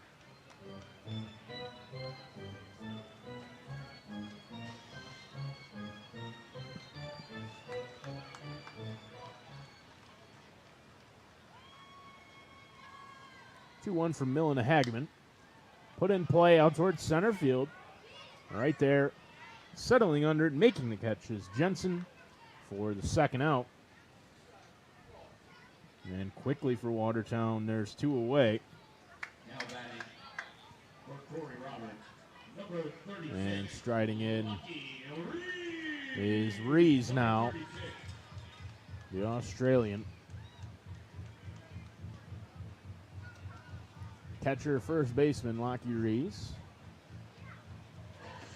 And an extra hitter now to replace Corey Roberts, who left injured earlier in the night. That one in at the knees for a called strike 1.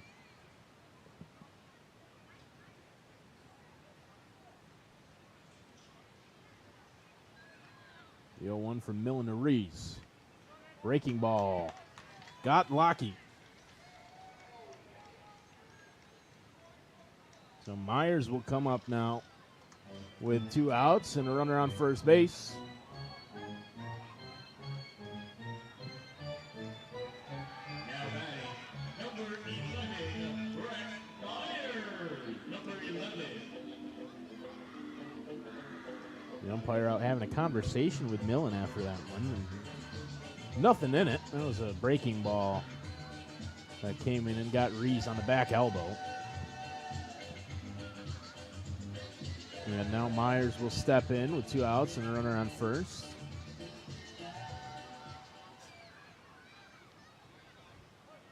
Huge lead over there for Rees.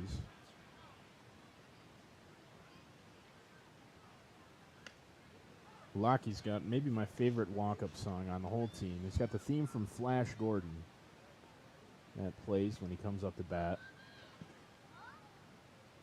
Humorous tune that he picked for himself.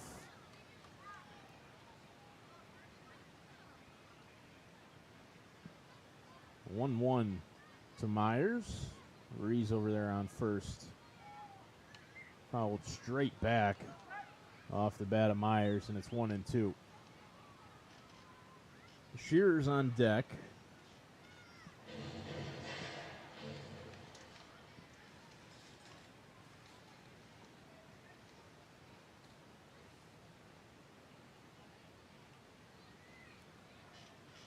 The 1-2. Misses. And it's 2-2 to Myers.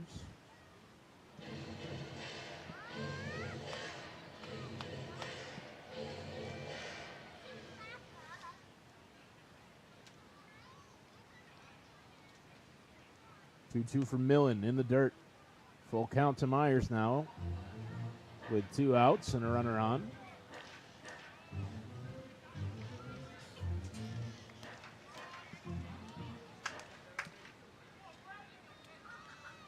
Shearer on deck, as I mentioned. That's the top of the order. Rees in motion on 3-2, and Myers swings and misses. Goes down swinging to end the inning. No runs on no hits, 1 left after Rees was hit by a pitch in the bottom of the 5th. Watertown trailing by 10. 12-2 is the score as we head to the top of the 6th inning.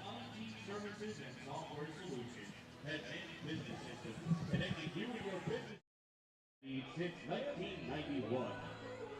Your friends at Seacom Credit Union are proud to sponsor the Watertown Rapids. Stop in at their beautiful new branch office on Route 3 across from the town center to join their winning team. Learn more and sign up online at Seacom.org. Team up with Seacom and hit your finances out of the park. Don't forget about the silent auction for our black Watertown Rapids jerseys. If your bid's the winning bid, you'll get the jersey, and you can have your favorite player or players autograph it for you. Bidding ends at the end of the 7th inning. If you've got a winning raffle ticket, please take your ticket stub to the Wazoo area to claim your prize. Most recent winning ticket, 1913, that's 1913, as well as 22. You're too willing. You're too sweet.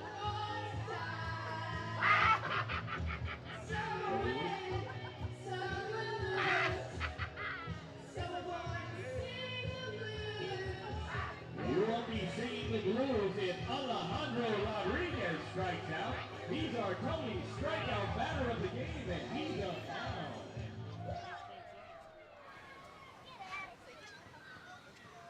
Leading off the top of the 6th is the strikeout batter of the night, brought to you by Tully's, Alejandro Rodriguez. 2 for 3. That one fouled back and out of play. Crowley gave it a chase, but not going to get there.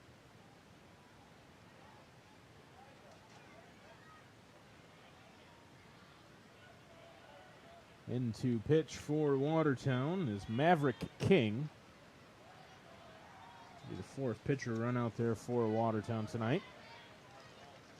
The righty.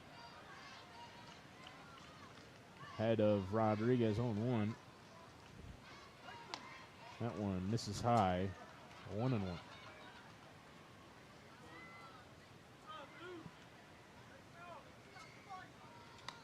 1-1 misses as well. It's 2-1 to King, from King to Rodriguez. 2-1. In at the knees. 2-2.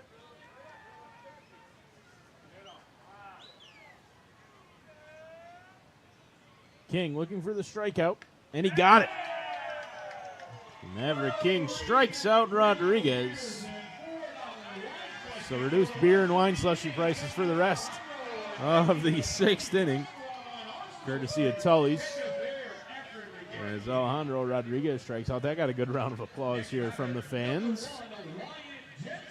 And there's 1 out for the center fielder Jensen now, with nobody on. King delivers. Up and in. Brushes Jensen back off the plate. 1-0.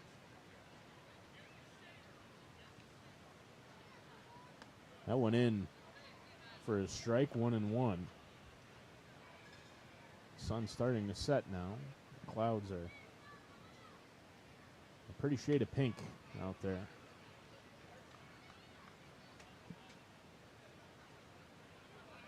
And cooling down just a touch.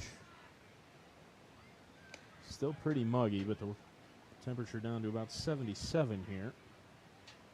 As we're into the 6th inning of play. Just about 2 hours of game time now. Game started late. Scheduled for 6:30. We didn't end up starting until closer to 6:45. It's 8:38 now. This one's popped up over to third, and the foul play is Sundar to make the catch for the second out. Jensen pops out to third, and that'll bring up Wisniewski with 2 outs. Wisniewski is 1 for 2, single in the walk, 2 runs scored, and a fielder's choice.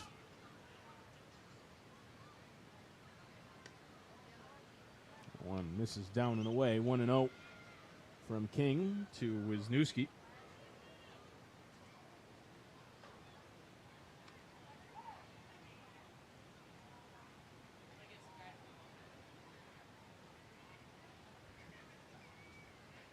King delivers, and it's 1-2 on a half-hearted swing from the first baseman, Wisniewski.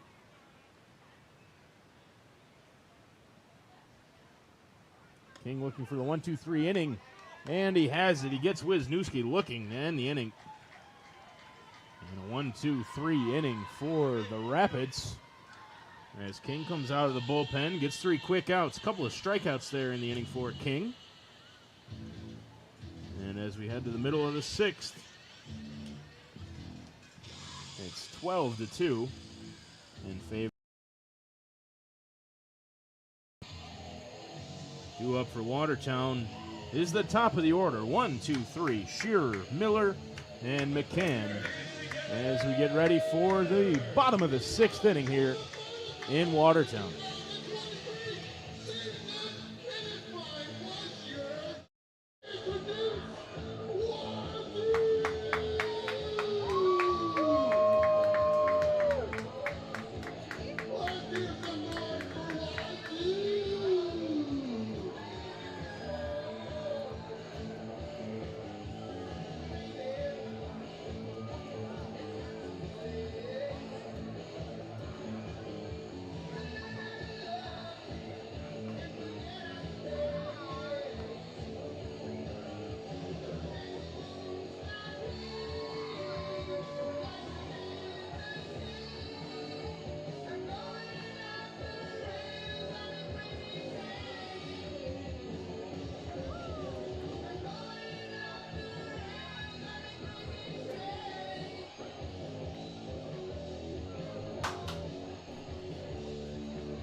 Special thanks to the concession staff, especially now that they're working off Alejandro Rodriguez's strikeout. Hannah Lysakola, Andrew Dallas, Evan Burnett, David Kowalski, Ron DeRucci, and Mike Roy. And our front office staff, Zach Brown and Jaden Assad.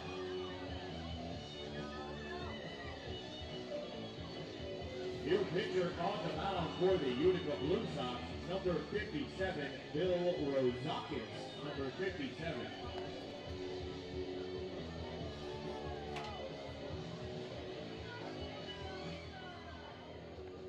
Hey, you got somebody special there with you? A lot of special fans down here, but one in particular is celebrating her birthday. Felicia! Where are you, Felicia? Felicia! Happy birthday, Felicia, wherever you are. I know you're here someplace.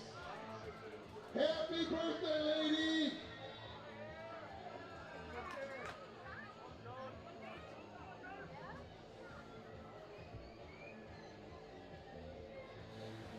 Leading off the bottom of the 6th for Watertown is Jonas Shearer, who came in to replace Terrence Moynihan at second after Moynihan was involved in a collision with Hageman and had to be helped off the field by Rob Brooks, the athletic trainer here for Watertown. So Shearer in. Gets a chance to swing it from the right side. Against the newly entered into the game lefty Bill Rozakis for the Blue Sox. First pitch from Rozakis to Shearer, in for a called strike, and it's 0-1.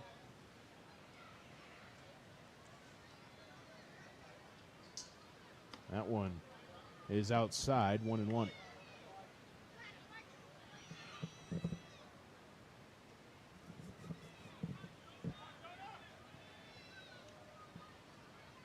One to Shearer. Swung on and missed, 1-2.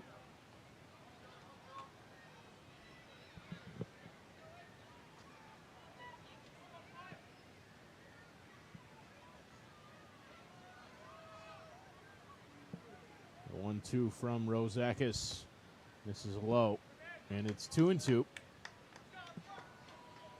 Shearer, Miller, and McCann due up here in the bottom of the sixth for Watertown as they trail 12-2.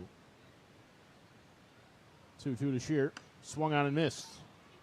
And Rozakis gets his first strikeout as Shearer goes down swinging. That'll bring up Miller. Miller 0 for 2, struck out and then grounded out to first base.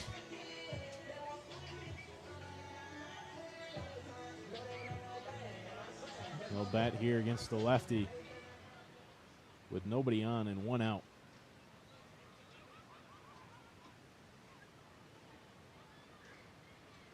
Rozakis delivers in the dirt. Good stomp back there by Kopp. 1-0. Rozakis wants a new ball.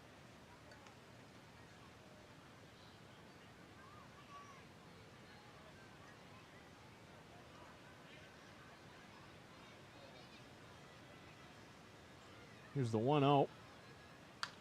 In play. Out to shortstop. Handled there. And a good throw by Gargett in time to retire Miller. Now McCann will bat with 2 outs and nobody on.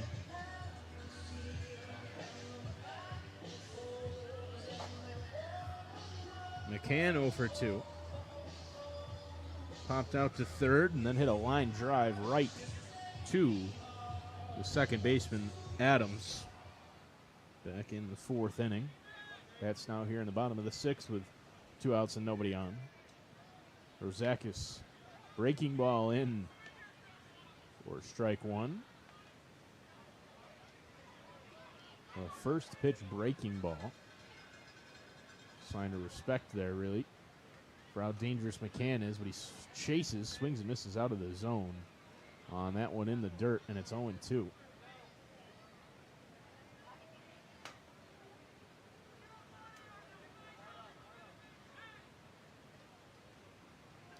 The 0-2 from Rozakis. In there for a called strike 3, and it's a 1-2-3 inning out of the bullpen for Bill Rozakis. 2 strikeouts, nobody left, no runs on no hits. And at the end of 6, it's 12-2 in favor of the visiting Blue Sox.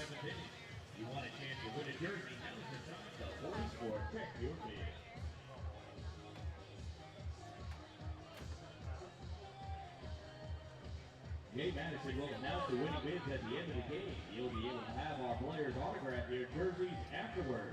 Remember, if you've got one of the winning raffle ticket stubs, stop by the Wazoo Warehouse. That's the merchandise shed in the concourse to claim your prize.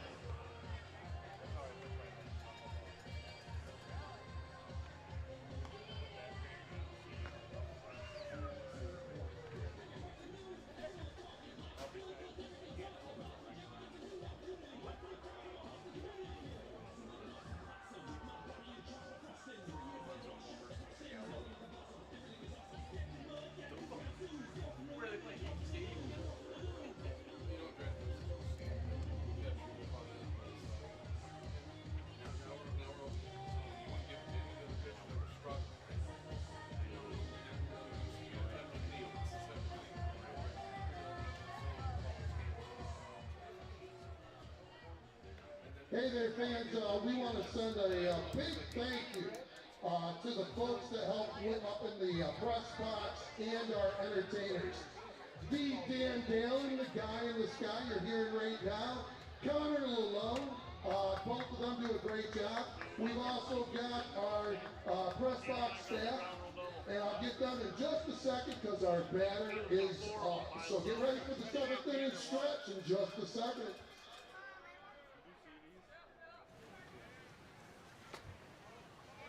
Leading off the top of the seventh inning was the designated hitter, Gavin LeCoe.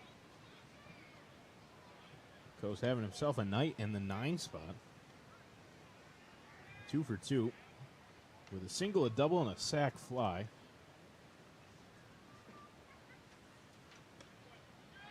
Finds himself behind 1-2 very quickly against Maverick King. He came in and pitched a 1-2-3 inning in the 6th. This one popped up behind first base and foul ball. Just landed to the right of the chalk out there. Miller was giving it a chase, but he was the only one close, and he was never going to make a play on that ball. So fortunate that it fell in foul. And it's 1-2 now to LeCoe.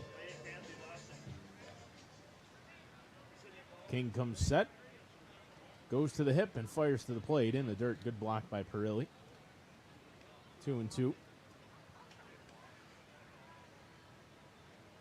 After LeCoe, it's the third baseman Abraham, and then the top of the order Santos for Utica. 2-2. Fouled back.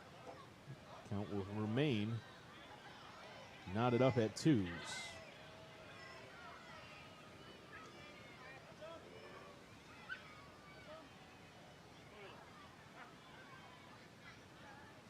Two from King. This one's put in play out towards second base. Shearer fielded with a bare hand and a throw over to first in time for out number 1. Well, it looked like off the bat, Shearer should have had a chance to make a play on that one in the air. He didn't get to it. And then it took a funny bounce on him and a really heads-up play to use the bare hand and throw all in one motion to get LeCoe at first. That's a top-notch play for Shearer, who hasn't played very much in the field this season. And there's one out in the top of the 7th. King kicks and deals in there to Abraham. And missed. It's 1-0. King working quickly now. That one's in for a called strike. 1-1.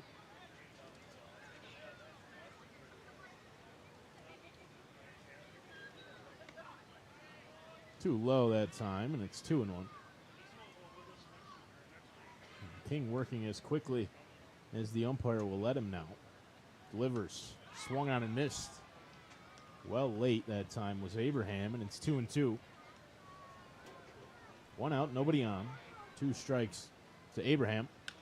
This one in play. Shearer's not going to get there. That's a base hit to the right side. And a 2-strike approach. And that's Abraham. His first hit of the night. He's 1 for 3 now with a walk. And we're back to the top of the order. The left fielder Santos in. 2 for 4. Double, a single. And 3 RBIs for Pablo Santos, the leadoff hitter. Now he's got a runner on first and 1 out in the top of the 7th inning. And Santos trying to drag bunt, gets it down to third. Barehanded by Sundar, who just holds on to it. A really good bunt by Santos, and that's going to be an infield single. His 3rd hit of the night. And there'll be runners on first and second for the second baseman, Adams. That's about as good a bunt single as you're going to see. Perfectly placed down the third baseline, got it past the mound. And Sundar had no chance, even making a clean bare-hand grab there. Was never going to throw out the speedy Santos. And with only 1 out, there's runners on first and second for the second baseman, Adams, who's hitting .296 coming into the night. He's Got a couple of hits tonight. Was hit by a pitch his last time up in the 5th. Singled and stole a base in the 1st. Doubled in the 4th. Drove in a couple of runs. And stole a base. And then was hit in the 5th. Now up in the 7th with 2 on and 1 out. Owen called strike on the inside corner. 0-1.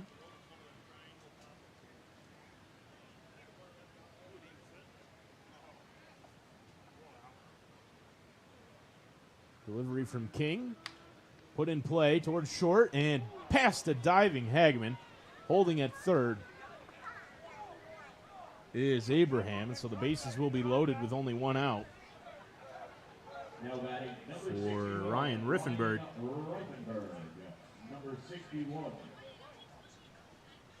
So it's a single through the infield for Peter Adams to load the bases for Riffenberg.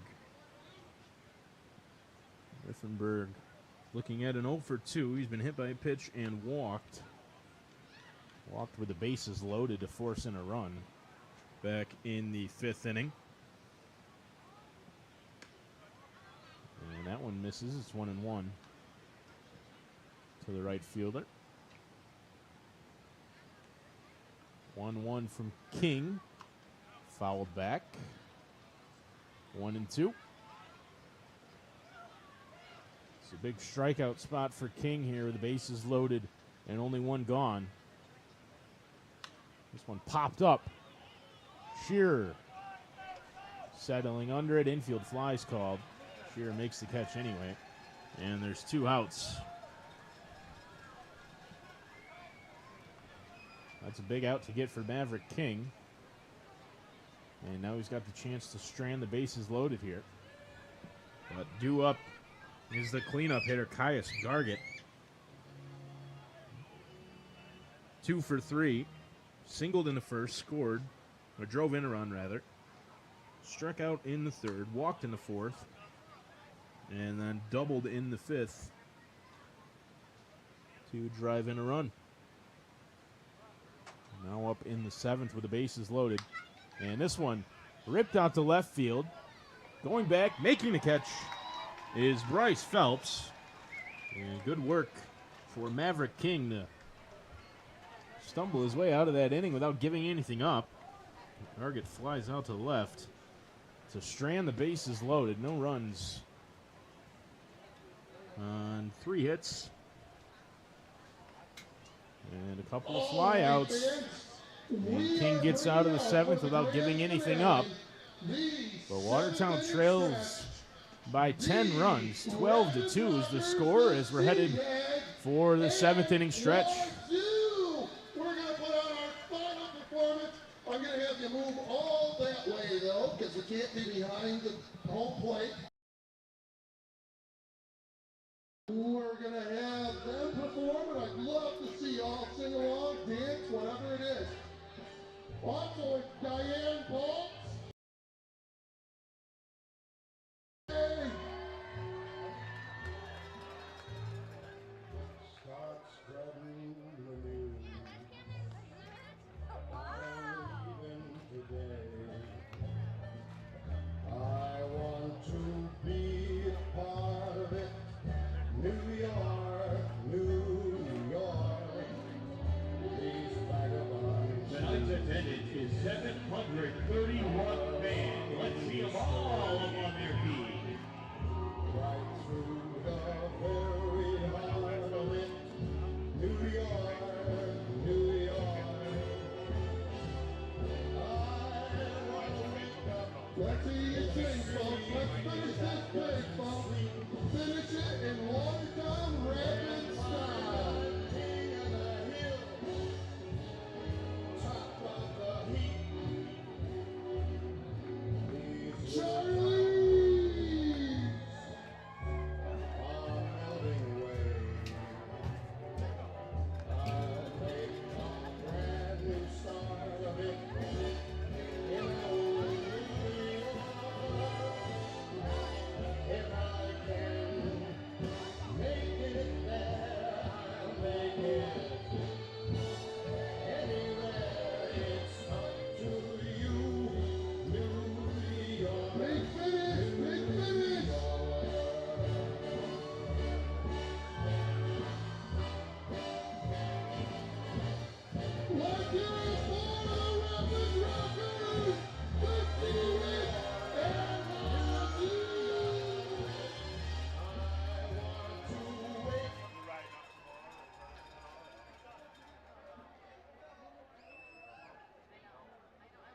21, Bryce.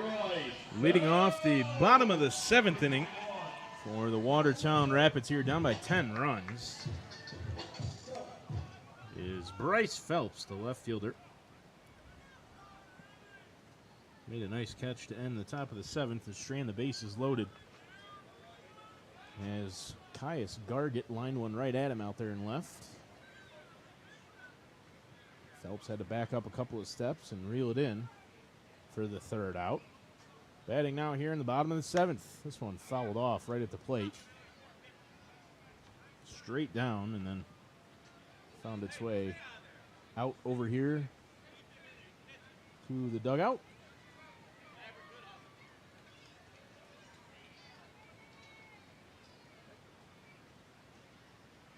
The 1-1. Fouled straight back, 1-2.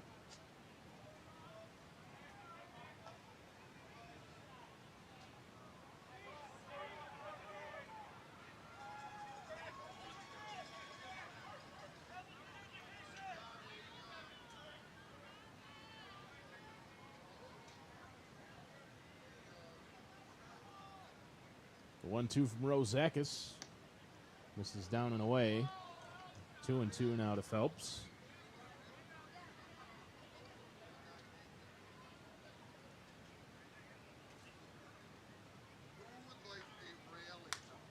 This one lined into center field, and coming in, making the catch on the run is Jensen for the 1st out.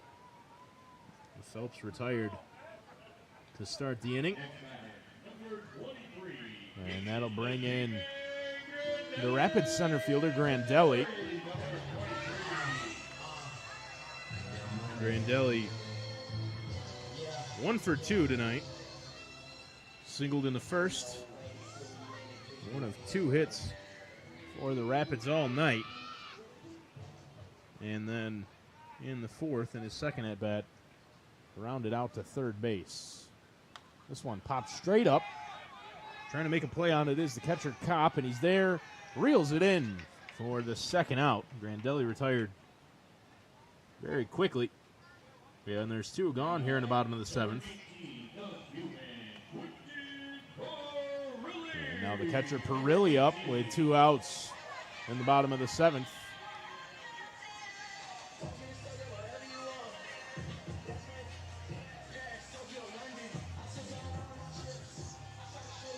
Since he came out of the bullpen, Bill Rozakis has been lights out for Utica. And he's looking to get Perilli here. First pitch. Fouled straight back. 0-1.